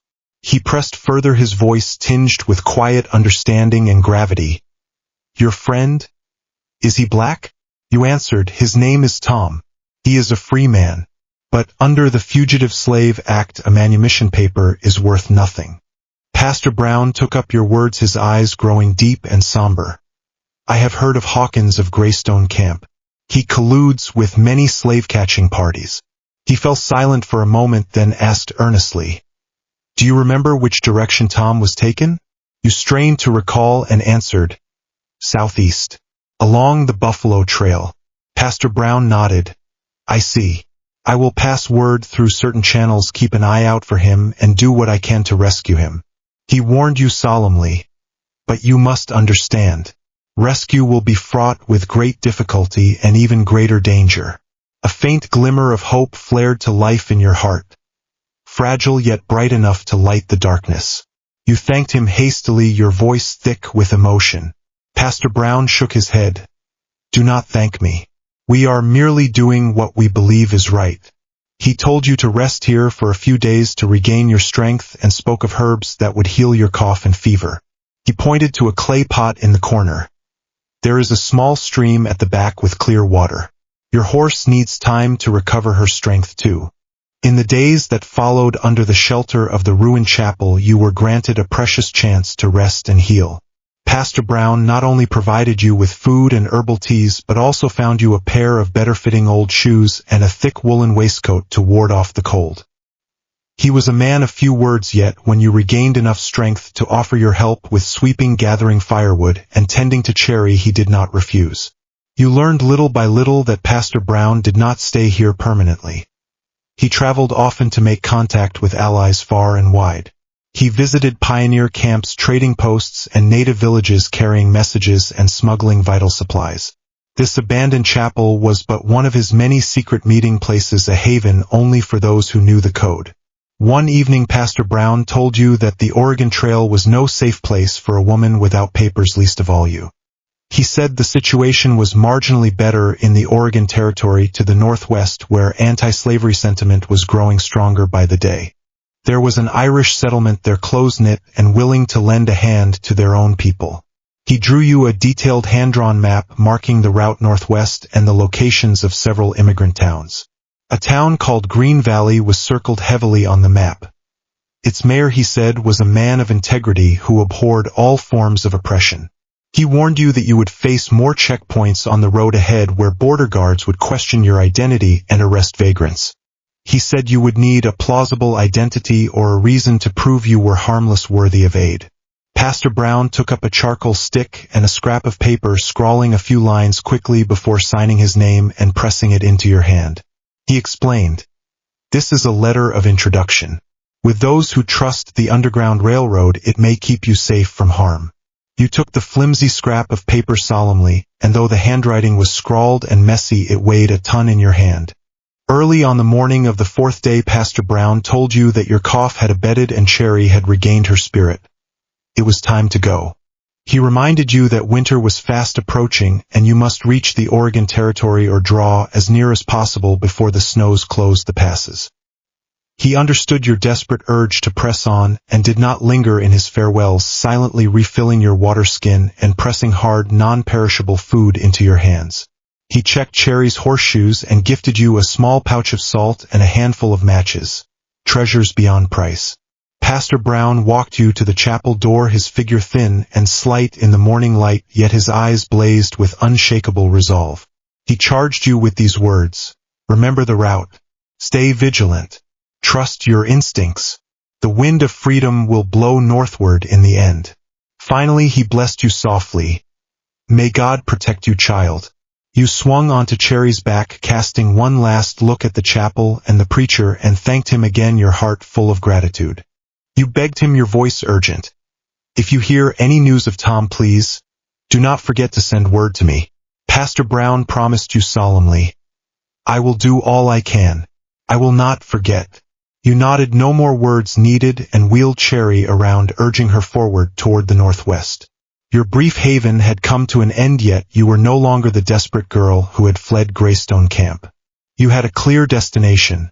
Green Valley, a letter of introduction, renewed strength, and a faint yet unyielding hope of rescuing Tom.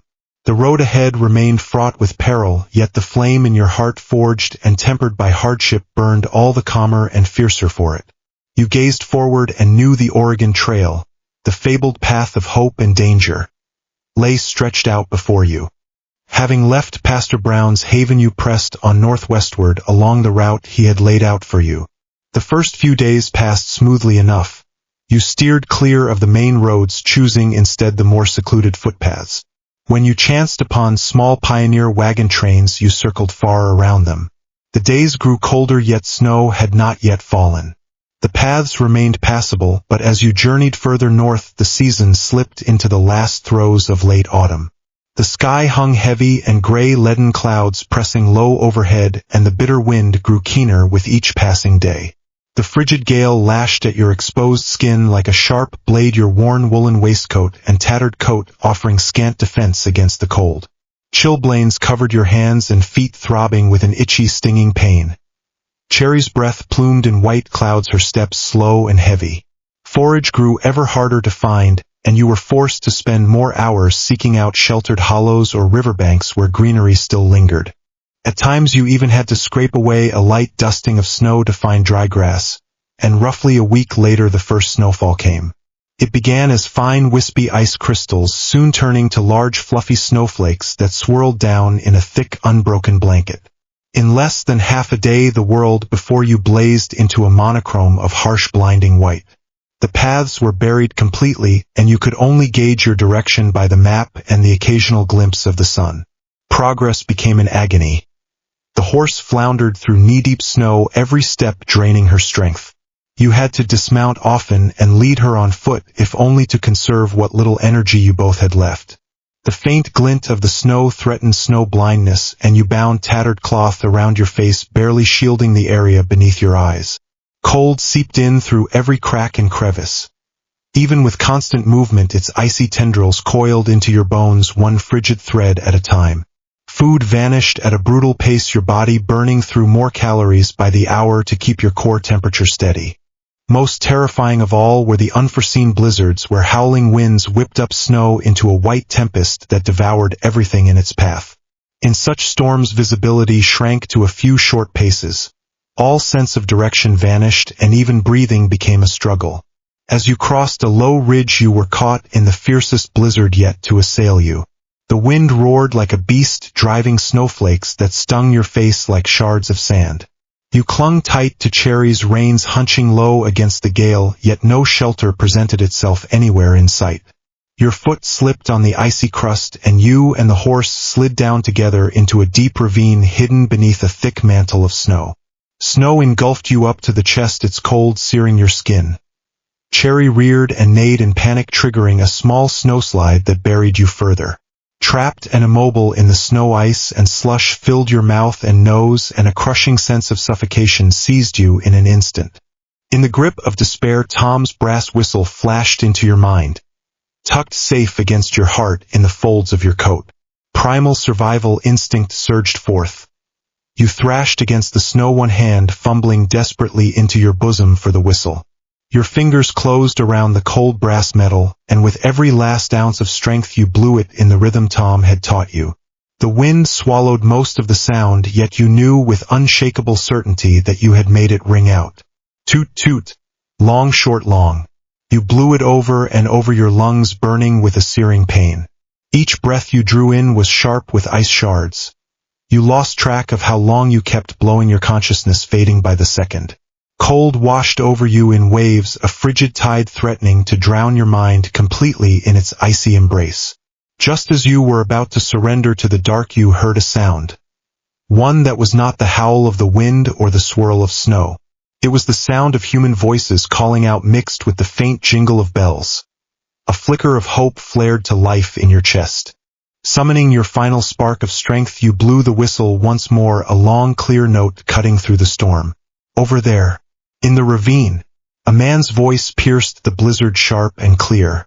Scrambling footsteps and the scrape of shovels drew near, and several hands dug you free from the snowdrift. Someone wrapped a thick blanket around your stiff, frozen body. Another pressed a fiery, acrid liquid to your lips, and you drank. It was rough whiskey by the taste of it. You coughed violently, and at long last your lungs could draw in a full breath. "There's a horse too," another voice called out, and they spied Cherry trapped and trembling in the snow. When your senses returned to you a little, you found yourself inside a tent, its frame buckled and bent by the fury of the blizzard. Around you were the weathered, unfamiliar faces of men and women, a small pioneer family wagon train by the look of them. They huddled around a crackling fire over which a pot hung, its contents bubbling and steaming, casting a warm golden glow over the small space. "She's awake? Praise the Lord." A kind-faced, middle-aged woman pressed a bowl of warm broth into your hands. She spoke softly, her eyes full of concern. "You nearly froze to death out there, lass. What are you doing traveling alone?" You took the bowl, and the warmth of the earthenware seeped into your palms, bringing tears to your eyes that you could barely hold back. You mumbled a hasty lie, telling them you had become separated from your family and were heading north to find your relatives. They did not press for more details. Tragedies of lone travelers lost in the wilderness were all too common in this season. They pressed more hot broth and a hunk of hard bread on you, bidding you warm yourself and rest to regain your strength. They had rescued Cherry too, leading her to the shelter of the tent's rear and feeding her what little forage they had. You learned the family's name was Miller.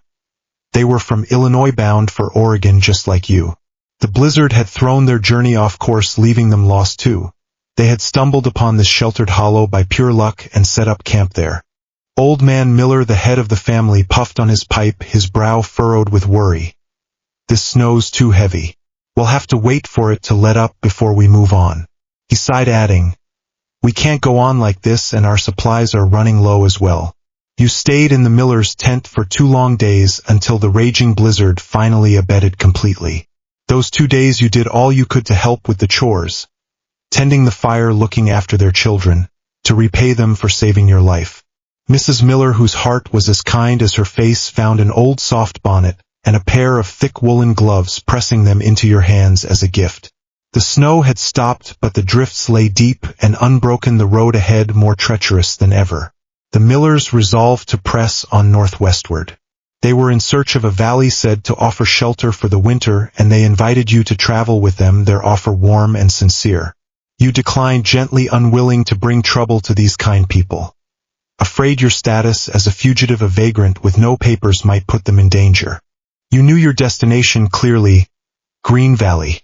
You could not afford to stray from your path. At your farewell, Mrs. Miller slipped a small sack of oatmeal and a few pieces of salted meat into your bag, pressing a kiss to your forehead and bidding you take care. "May the Lord keep you safe, child. Be careful always." You thanked them again and again, watching as their wagon train trundled off into the snow. Their caravan stumbled away across the snowfield, the ruts of their wheels vanishing almost at once, filled in by the light snow that swirled through the air.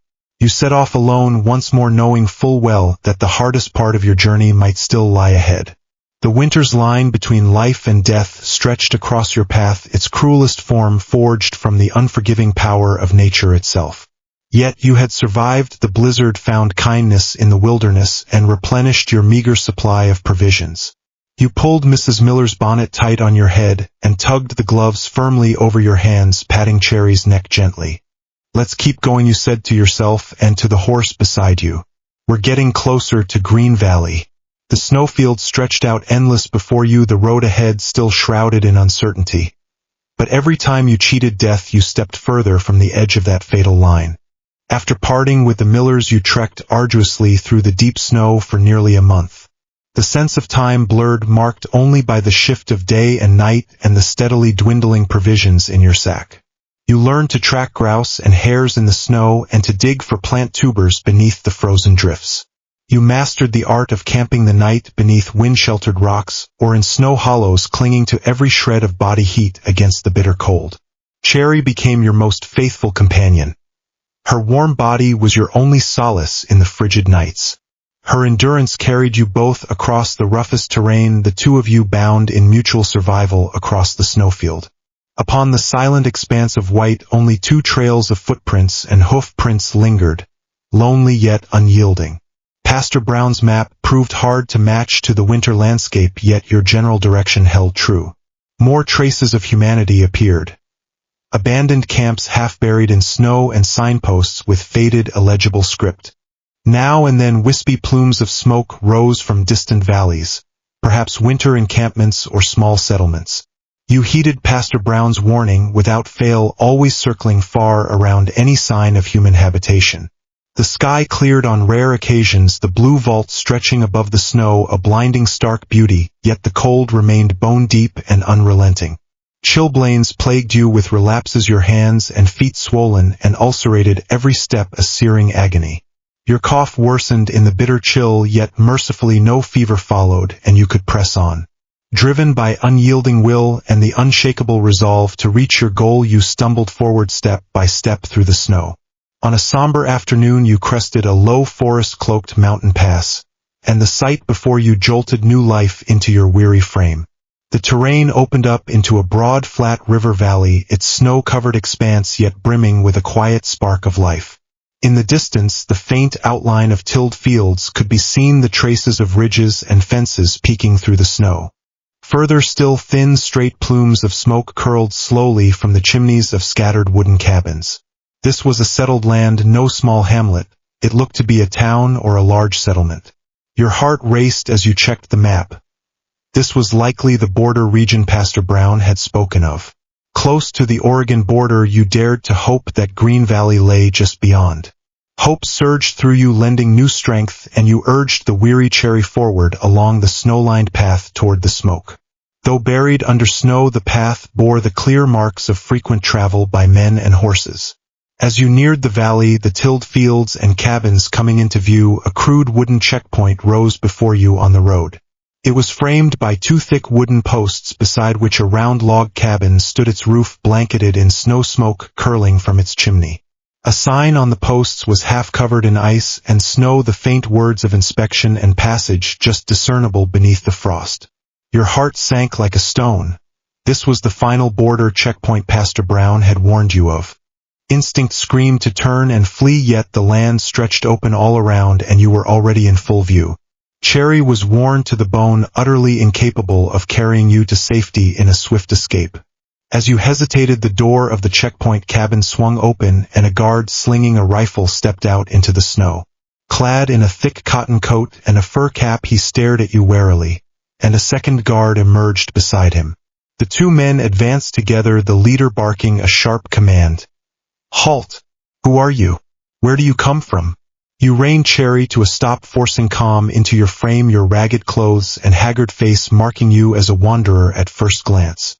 Wrapped in an ill-fitting old coat and woolen waistcoat, your cheeks were raw and red from the cold, your hands and feet bound in tattered cloth. Any seasoned guard would mark you at once as a suspicious vagrant, a fugitive, or a runaway slave. You dismounted slowly, a gesture of peace, and the two guards closed in their gazes, raking over you like searchlights. Their eyes lingered in particular on your left arm, swathed in tattered cloth, its shape a suspicious bulge beneath the fabric. You fought to keep your voice from cracking or trembling. "I come from the east, sir. I was separated from my family and I seek kin in Green Valley." The second guard raised an eyebrow. "Green Valley? The Irish settlement. Are you Irish too?" You nodded, answering respectfully in your soft Irish lilt. "Aye, sir." The lead guard held out his hand, his tone official and cold. "Papers? Any proof of your identity?" Your heart clenched tight. You had nothing. You bowed your head, fumbling in your pockets to buy time, your mind racing with desperate thought. You explained, your voice thick with a feigned sob. "I lost all my things on the way.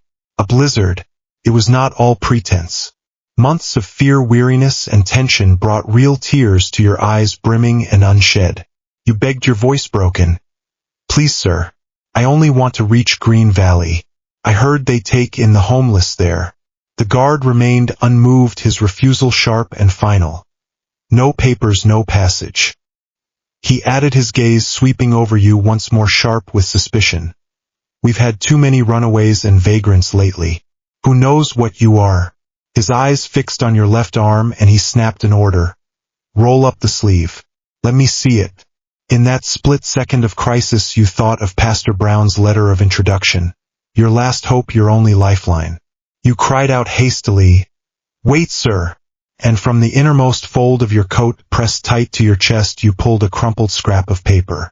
Wrapped carefully in oilskin to shield it from the elements, you held it out to him with trembling hands, murmuring that it was a letter from Pastor Brown. At the name John Brown, the two guards stiffened, exchanging a quick, wordless glance. The lead guard took the note, dubiously unfolding it. Though the handwriting was scrawled and faint, he recognized Pastor Brown's script at once. Clearly, the troublesome preacher was known in these parts. He read the letter slowly, his brow furrowing and relaxing by turns. You knew not the exact words of the note, yet Pastor Brown had promised it would speak for you and beg aid on your behalf. He finished reading, his eyes raking over you once more, suspicion still lingering in his gaze, but tempered now by hesitation, by careful calculation. He stepped aside, murmuring in low tones with the other guard. You could not catch their words, only snatches of sound on the cold wind. Faintly you heard the words Brown, Trouble, Mayor O'Shaughnessy, and Poor Starving Thing drift to your ears. After a long moment the lead guard stepped back toward you, handing the note back, his tone softening a fraction. He said, "You're a lucky lass girl.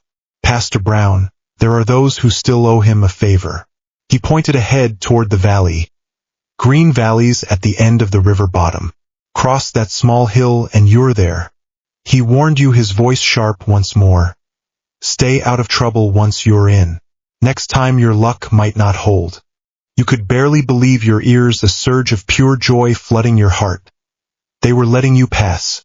You bowed your head repeatedly, your thanks choked with tears. "Thank you, sir. Thank you. God bless you." The guard waved a dismissive hand, urging you on impatiently. "Move along. Get through the checkpoint and don't linger." You clambered onto Cherry's back as fast as you could, the searing pain of your chilblains making you wince, and urged her forward at once. You crossed the crude checkpoint in a hurry, daring not glance back lest the guards change their minds and call you back. Only when the checkpoint had vanished completely behind you, lost to the snow and distance, did you allow your taut nerves to relax a little. Tears finally spilled down your cheeks, mixing with the frost on your skin. Tears of relief, of terror still lingering, of overwhelming emotion at the sight of hope within reach. You lifted your head, gazing in the direction the guard had pointed, whispering to yourself, "Beyond that hill? Is that Green Valley?" No more hesitation. You urged Cherry forward, climbing the small snow-covered hill step by step. At last you stood atop the crest. You drew a deep, shaky breath and slowly lowered your gaze to the land below. A broad, snow-covered yet orderly river valley spread out before you, wooden cabins scattered across its expanse, thin plumes of smoke curling from their chimneys. Though winter held the land in its grip, a quiet, steady life hummed through the valley, a frozen creek winding gently through its heart. Along the creek lay snow-covered farmland and pastures, and at the center of the settlement a wooden church with a pointed steeple rose above the cabins. You stared at the sight before you, your voice a soft murmur. "This is Green Valley?" You had done it.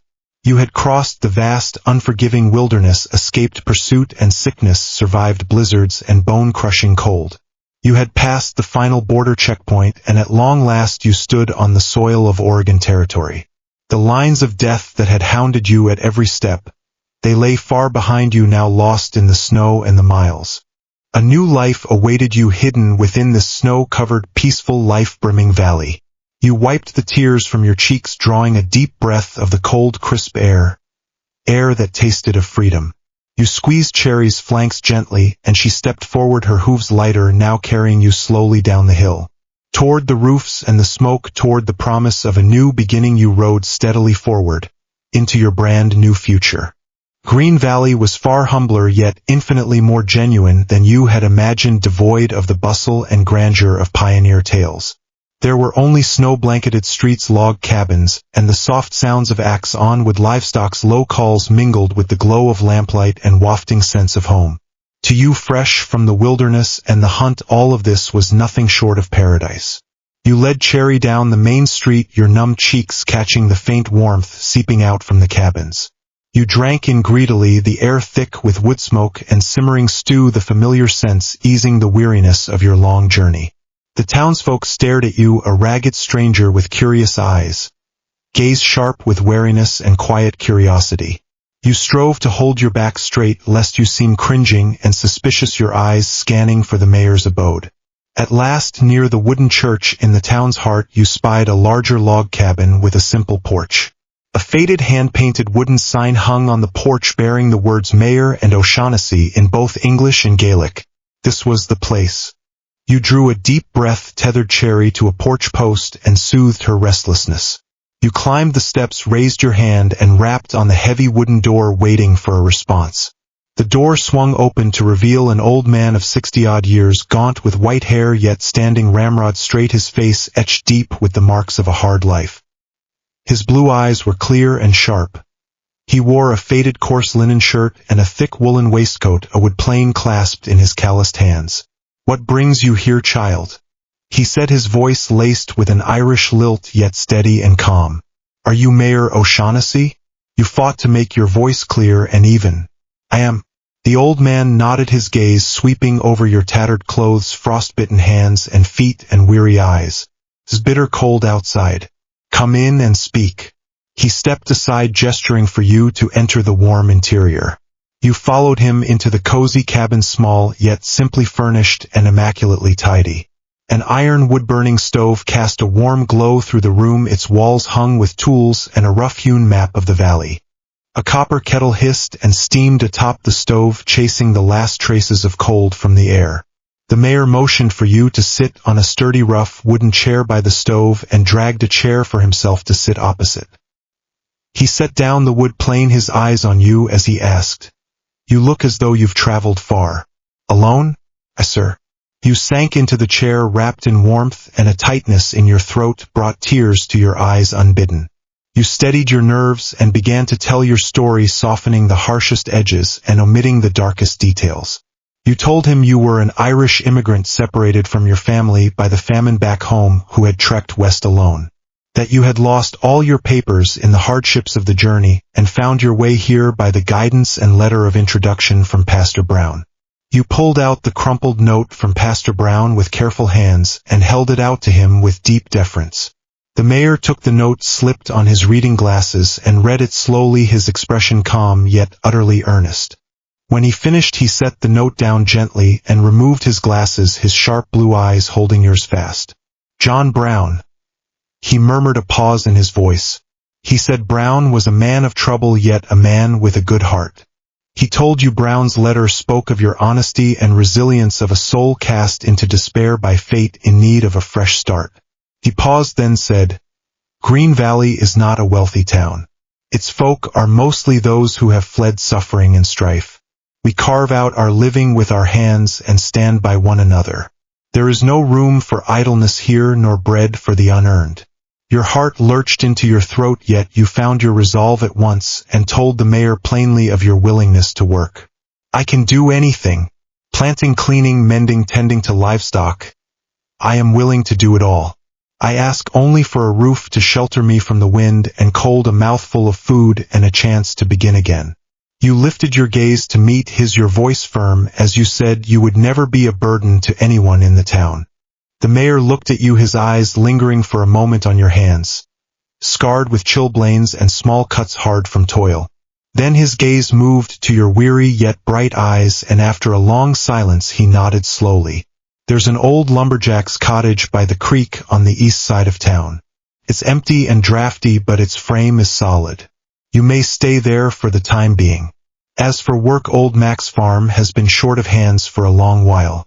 Winter means constant care for the livestock and mending of fences. They'll send word to Mac for you. His pay is not much, but he feeds his hands well. Do good work, and he may keep you on come spring planting. Tears blurred your vision once more, this time hot tears of profound gratitude. You could barely speak, your voice thick with emotion. Thank you, Mr. Mayor. Do not thank me yet. The mayor waved a hand, his tone stern yet with a faint glimmer of warmth in his eyes. To survive here, child, to truly live here, is no easy thing. He spoke slowly, his words a quiet warning. But you have trekked all this way alone, and that means you have the Irish grit in your bones, I think. Go on then. Settle your horse first. Old Mac's farm is on the north side of the town. You'll know it by the hay bales by the stable. Just tell him I sent you. He pressed a rusted iron key into your hand, then gave you clear, detailed directions to the old cottage and the farm. You thanked him 100 times over before stepping out of the cabin into the cold, the sunlight sharp and bright against your eyes. Yet the whole world seemed to glow with a soft warm light, your heart brimming with hope and relief. You unfastened Cherry's tether and led her along the snow-lined path, following the mayor's directions toward the east of the town. The old lumberjack's cottage was indeed shabby and low, its log walls chinked with ancient moss in the cracks. Its windows were covered with oiled paper and the interior was nearly empty, save for a stone fireplace, a bare wooden bed, and a crooked table. Thick dust lay over every surface, and the air held a faint tang of mildew and the distant scent of an old animal's nest. Yet to you this shabby little cottage was nothing less than a palace, a rare and precious place to call your own. It had a roof and walls, a fireplace to build a fire in, a door to bar against the wilderness cold and all its perils. It was a space entirely your own, a temporary haven you could truly call home. You spent the better part of the day cleaning the cottage, sweeping away dust and cobwebs with an old broom and tattered cloth, stuffing the drafty cracks with rags.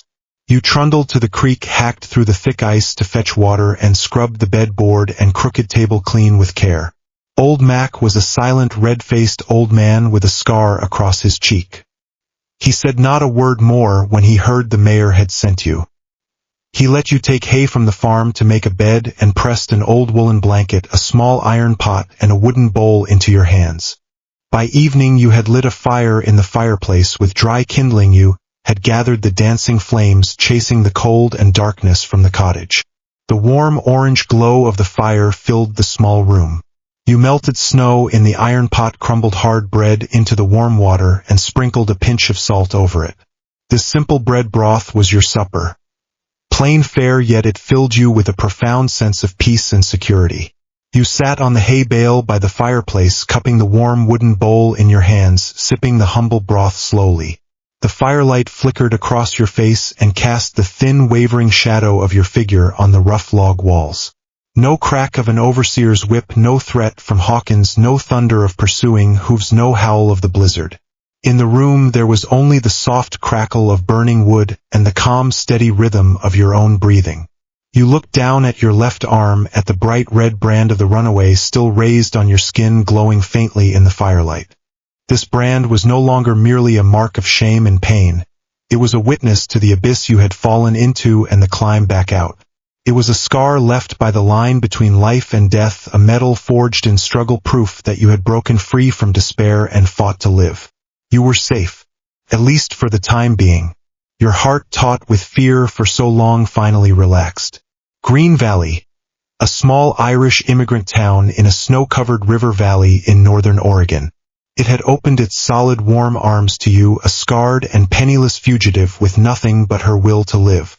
A new life had quietly taken its first step here, in the glow of a dancing fire, with a bowl of simple bread broth in your hands.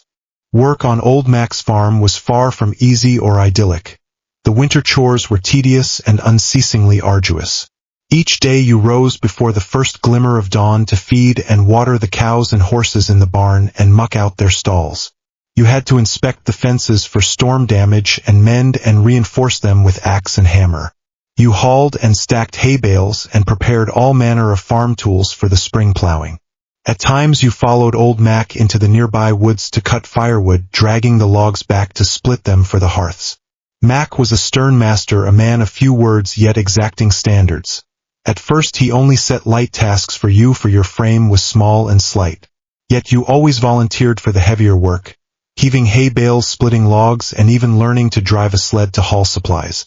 The labor soon blistered and calloused your hands, and your back and shoulders ached fiercely, yet you never uttered a single complaint. The skills Tom had taught you proved unexpectedly invaluable on Mac's farm. You knew how to calm spooked horses, even the farm's fiery chestnut stallion, and forged a quiet bond with him. You could check hooves, patch up horseshoes with simple fixes, and judge the livestock's health by their bearing and spirit. Your knowledge of edible plants also came to use. You told Mac of berry shoots that could be transplanted here come spring.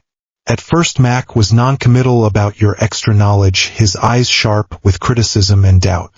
Gradually he saw you worked steadily, never shirked, and feared neither dirt nor toil, and his criticism softened into quiet acquiescence. Mac would occasionally teach you genuine farm tricks and know-how. The pay was meager, yet he provided 2 square meals a day. Breakfast and supper were mostly oatmeal and black bread, plain fare that brought you immense contentment all the same. You saved the few coins you earned each week with great care, wrapping them in a tattered cloth and hiding them in a crack of the bedboard. Your first goal was to buy a decent axe and a sturdy shovel. You skimped on your meals and gathered dried mushrooms and wild birds' eggs, slowly improving your humble diet. Mayor O'Shaughnessy would pass the farm now and then or cross paths with you at the town's general store. He would ask briefly after your well-being, inquiring if you were settling in, if you faced any troubles. You always replied with deference and thanked him for his help, well aware that his watchful eye was an invisible shield. This protection let you, a stranger, be accepted and recognized by the townsfolk all the sooner. You began to try and blend into town life. When the farm was quiet on weekends, you would go to the small wooden church. You did not go for piety, but because it was the town's heart of news and gossip. You sat quietly in the back pews and listened to the preacher's sermons, and your English listening skills improved by leaps and bounds in this time. You listened to the townsfolk chat after the service, learning the small joys and troubles of every household in Green Valley. You asked the kindlier townsfolk questions cautiously, especially about the Underground Railroad and slave-catching raids. You spoke of Tom's features with the utmost care, hoping against hope for a single clue to his whereabouts. Green Valley was remote and isolated, its folk far more concerned with their daily bread and the spring planting than distant troubles. Most responses you got were shakes of the head and sympathetic sighs. You heard no word, no trace of Tom. The one-armed veteran who owned the general store once told you he prayed the foul business of the South would stay far from the valley. He comforted you, saying if a friend was trapped in that darkness, all you could do was pray, or wait until you had firmly planted your feet here to act. His words steeled your resolve even more.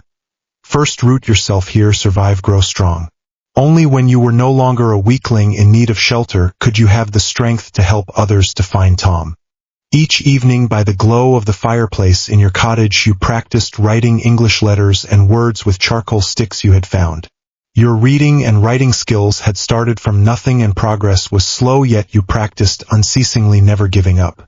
You knew well that in this new world every extra skill was an extra stake in survival. Spring arrived soft and unheralded. The snow melted away, the creek thawed, and the earth beneath your feet turned soft and moist.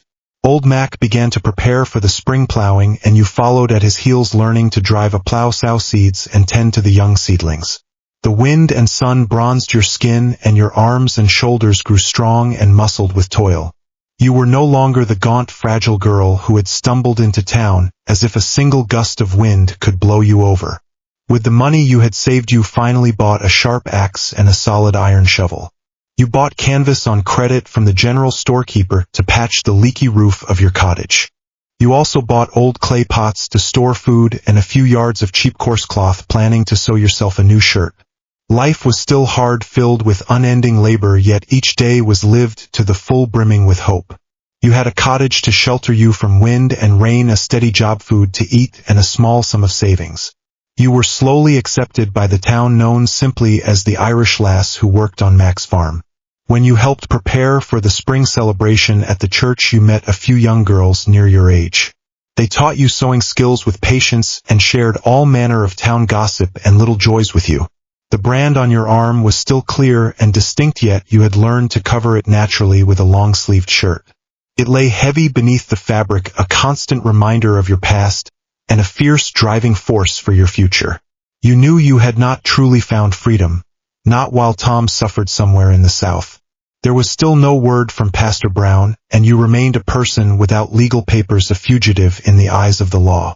Yet at the very least you had dug deep roots in this new land and gained something that belonged solely to Eileen, your own strength. You were not waiting for salvation from another nor hoping for anyone to rescue you. With your own two hands you were building your path to redemption, one small steady step at a time. Your first summer in Green Valley was bustling and rich with purpose. You toiled side by side with Old Mac and the farm hands in the fields, watching the wheat shoots spring up and blanch into golden plumes. Harvest season was the ultimate trial. You swung the scythe from dawn till dusk, your arms aching so fiercely you could barely lift them. Yet your heart was brimming with the joy of reaping, and Old Mac's satisfaction with your diligence and farm craft grew ever deeper. He hired you on permanently and raised your wages, and after the autumn harvest he gave you an extra share of wheat and potatoes as a reward. With this bonus and the money you had saved by pinching every penny, you paid off your debts and bought a simple mattress. Stuffed with hay and feathers, it finally replaced the hard bare wooden bed you had slept on before. Your little cottage slowly took on the warmth of a home. Its walls were pasted with old newspapers, keeping the wind out and brightening the space. A straw mat you had woven lay before the fireplace, and a small clay pot with wild flowers sat on the table. Your tools were neatly lined up in the corner alongside a few new pieces of clothing you had acquired. You were no longer merely the Irish lass who worked on the farm. The townsfolk had started calling you Eileen. They always saw you at the church first, cleaning it bright and early, and you volunteered to mend leaky roofs for your neighbors without being asked. You would share the farm's extra milk and eggs with the town's struggling families like Mrs. Molly and hers. Your quiet resilience, hard work, and gentle kindness slowly won you the respect and trust of the entire town. One crisp autumn day you were walking back from the farm after work when you met Mayor O'Shaughnessy at the town gate. He called you over, motioning for you to step to one side, and spoke in a low voice, telling you he had a secret matter to confide in you. O'Shaughnessy said 2 travelers from Kansas had arrived at the church cellar, their journey fraught with peril and their circumstances dire. They were a black man and his ailing wife. The preacher had consulted with him, and they both thought you were the one who could help. Your heart skipped a beat, and understanding dawned at once. These 2 travelers were passengers on the Underground Railroad. Without a moment's hesitation you looked up at Mayor O'Shaughnessy and asked, "What can I do, Mr. Mayor?" O'Shaughnessy said they needed food, water, and rest. The woman had a fever and a cough, and you had experience in tending the sick. He stressed they could only stay 2 nights before heading north, that the fewer people who knew of their presence the better, and asked if you were willing to help. You nodded your head vigorously, your eyes firm, not an ounce of hesitation in your frame. For those 2 days you frequented the secret storage room in the church cellar under the pretense of cleaning and tidying the church. You brought hot broth, clean water, bread, and honey you had saved, and fever-reducing herbs you had gathered from the wild. You had consulted the elderly herbwoman in town first, making sure the herbs were safe before giving them to the woman. You bathed the haggard black woman racked with violent coughs to cool her fever, and changed her sweat-soaked clothes for her.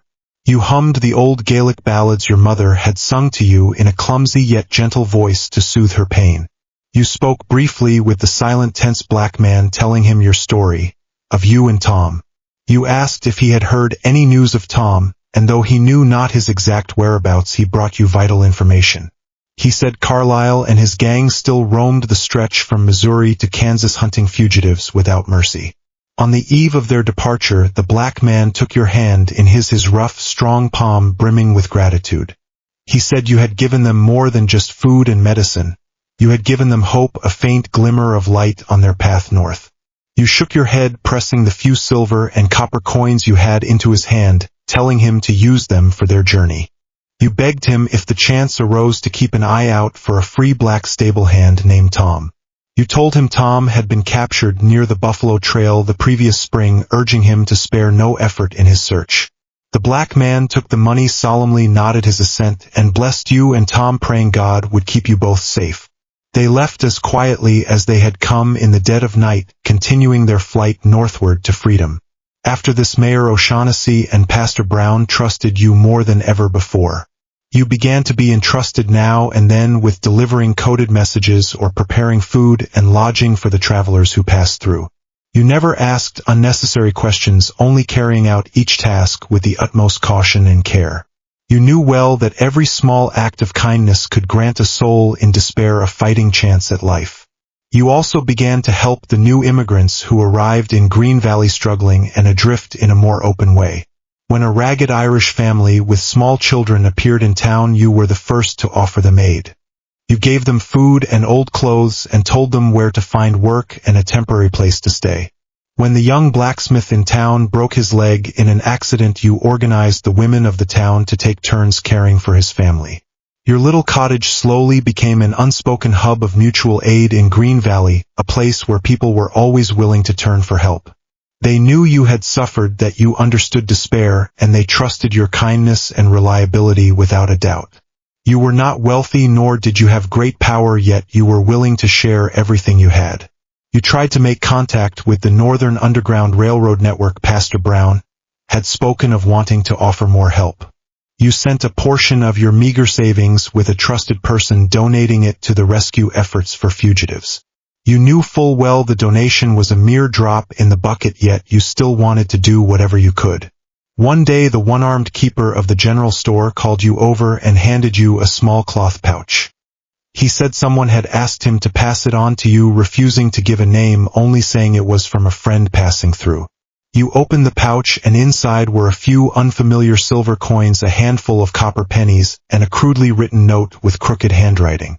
The note read, "For the broth and medicine in the church cellar. Thank you. A friend passing through." You froze for a moment, then realization dawned. This was from the black couple who had stayed in the church cellar. You knew then that they had reached the north safely and had taken the time to send you this gift of thanks and a message of their safety. You clutched the coins, still warm with the faint heat of the far north, your eyes stinging with tears, your heart filled with a soft, warm comfort. Kindness was passing hand to hand, quiet and unspoken. Hope like a seed was sprouting and spreading across this barren land. Green Valley, because of more and more people like you, lost the stark edge of pure survival of the fittest. It was still a poor town facing the cruelties of nature and the uncertainties of the world beyond, yet it was now filled with gentle human warmth. The law of the jungle that ruled the line between life and death was softened by the simple mutual aid forged from shared suffering. Helping others was not merely an act of compassion for you. It was a form of self-redemption and solace for your soul. Every outstretched hand was a tribute to the fallen of Greystone Camp and to Tom, and an act of defiance against the cruelty that had hounded you all. You knew you could not save everyone, yet you strove to make Green Valley a place where souls in despair could find a second chance at life. Time slipped away in the slow turn of the seasons in Green Valley, and as the second winter faded, spring returned once more. Crops were sown and sprouted in the fields again, and a soft green blanket spread across the land bit by bit. You had fully woven yourself into the life of Green Valley, becoming an indispensable part of the small town. You had saved a greater sum of money and learned the intricate knowledge of farming and animal husbandry from Old Mac. You began to plan for your future, thinking of applying to the town for a small plot of uncultivated land next year to run your own little farm.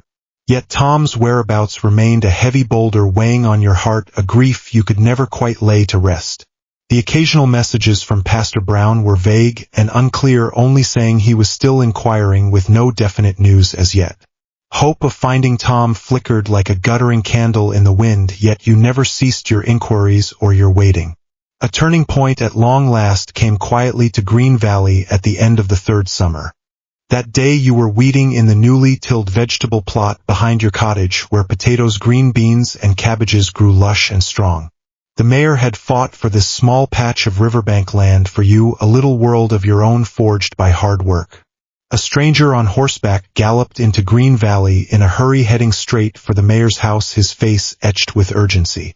Before long, Mayor O'Shaughnessy came to your vegetable plot in person, a flicker of excitement burning beneath his solemn features. The mayor lowered his voice and said to you, Eileen, come inside, and talk, his tone heavy with gravity. In your much neater cottage, the mayor brought you definite news sent by Pastor Brown.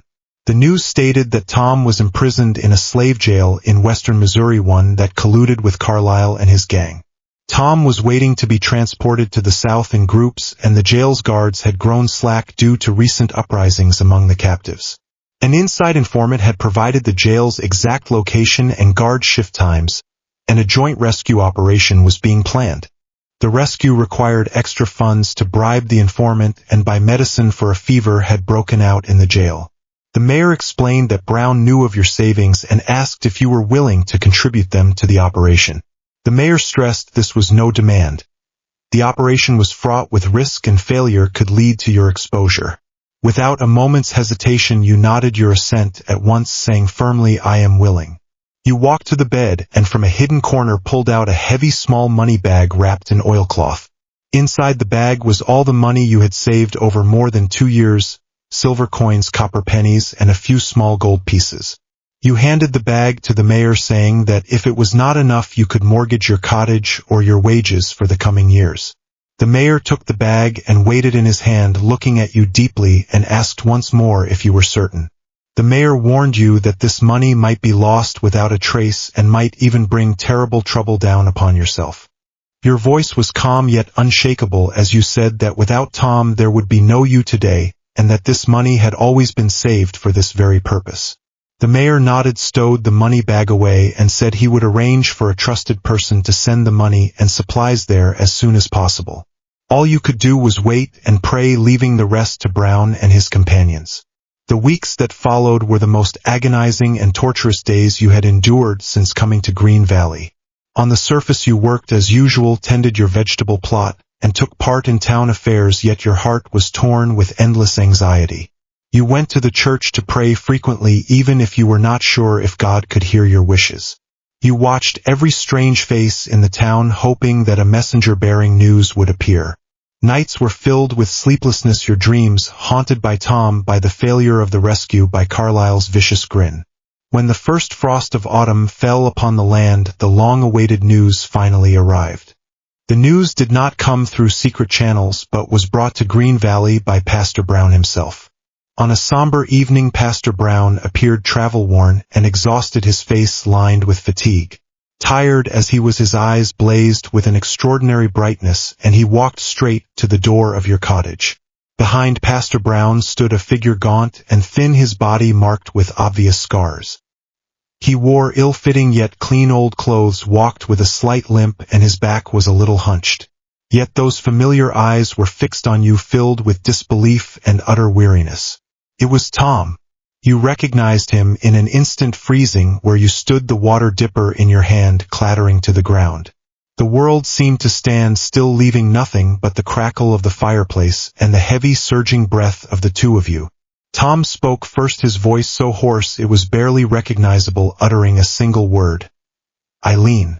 In the next moment you rushed forward and held him tightly, as if clutching a beloved family member lost and found again. Tears poured forth, soaking his rough shirt front, and you could not contain your sobs, your body racked with emotion.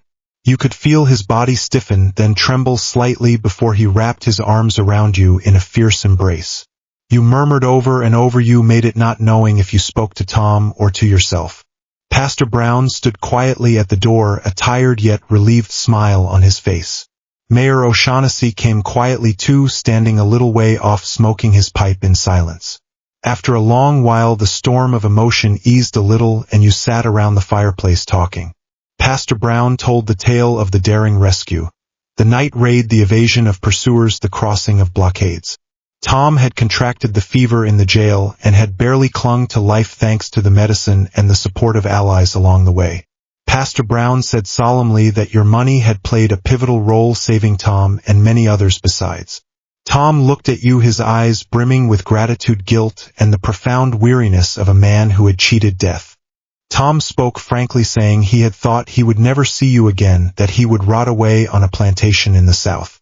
You took his scarred hand in yours, tears falling once more, and said, "We promised we would survive together."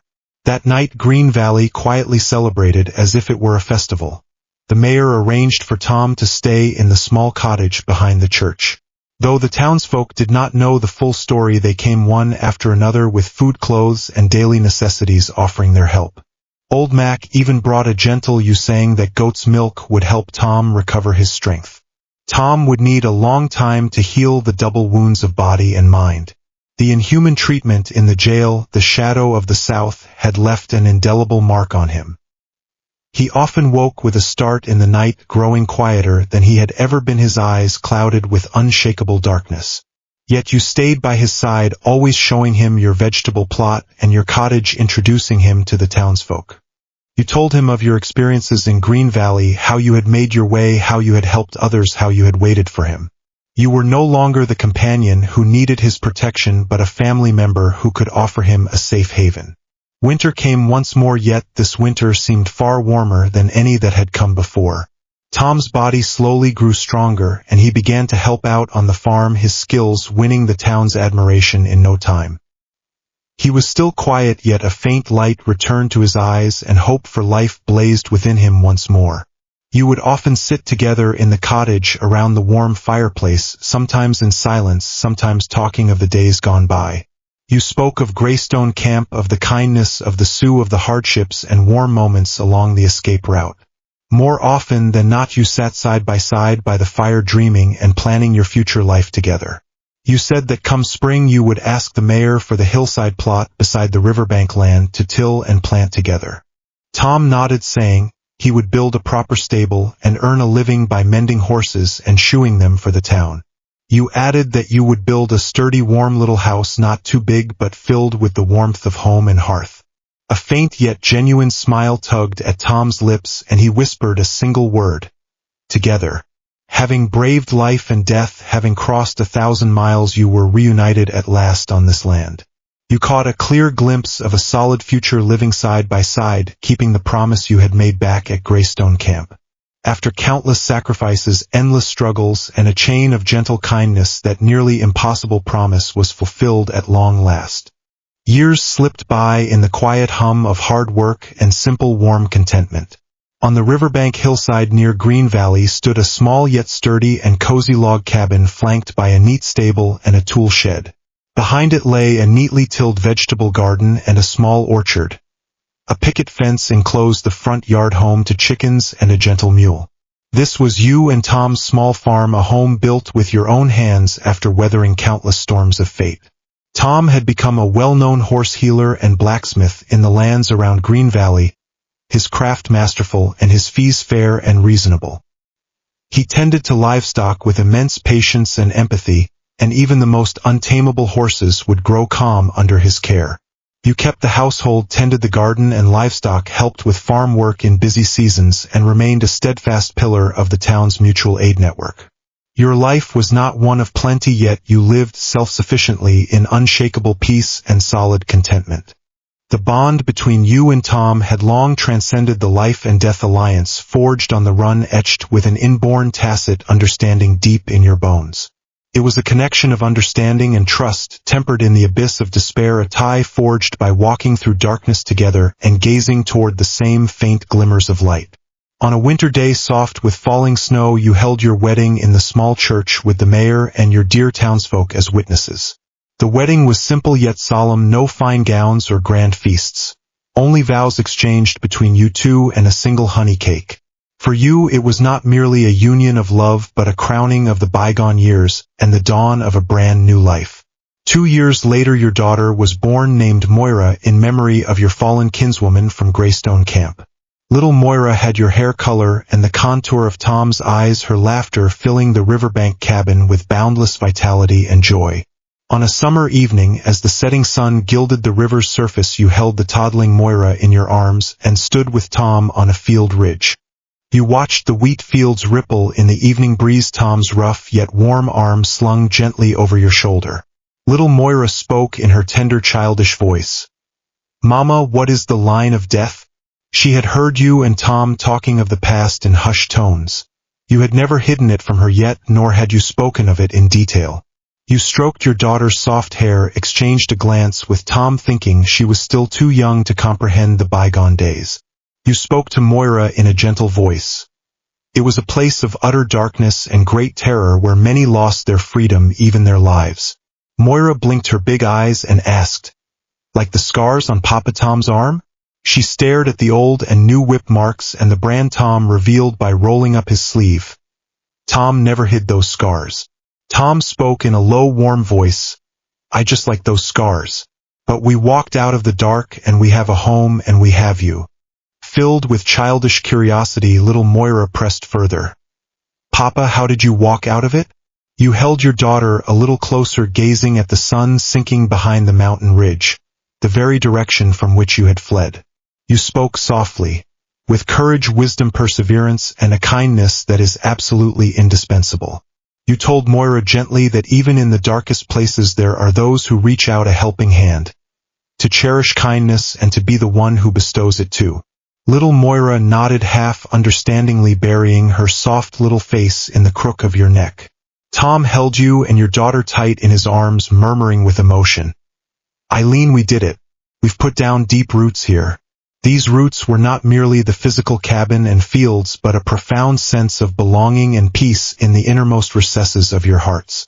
The line of death lay far behind you now, a painful memory of the past that had forged the people you were today. You were no longer fugitives, but a farmer and a craftsman of Green Valley. Moira's mother and father. The night deepened and the starry sky emerged. You returned to the warm cabin where the aroma of soup simmering on the fire filled the air. Little Moira nodded off in Tom's arms, her features soft with peace and reliance. You stood by the window gazing at the tranquil night view of the valley, your heart filled with a deep, abiding gratitude. You gave thanks for the warning of the fallen, for Tom's sacrifices, and for every soul who had ever extended kindness to you. Most of all, you gave thanks for the self who had never given up in despair, who had fought tooth and nail to climb back up from the abyss. You suddenly understood that self-deliverance is never a lone wolf's journey, but seizing every glimmer of hope, passing on kindness, and holding fast to one's resolve. You cherished this new life, won through countless hardships, as the greatest treasure, holding every moment of the present dear to your heart. You knew countless souls still struggled beneath the shadow of the line of death, and resolved to pass on hope in every way within your power. It might be a single silver coin, a secret letter, or even just a comforting smile. All are beacons of hope. The line of death may exist for all time, yet the stories of rising from the ashes in despair will go on forever. You turned and walked toward the warm fireplace, toward your waiting family, your heart filled with perfect peace and calm. The bitter winds and searing flames of the past were sealed away in memories and scars, no longer to disturb the present moment. The ordinary dancing flames of the fireplace before you. This was the true new life you had won with your own hands, the life you would guard forevermore.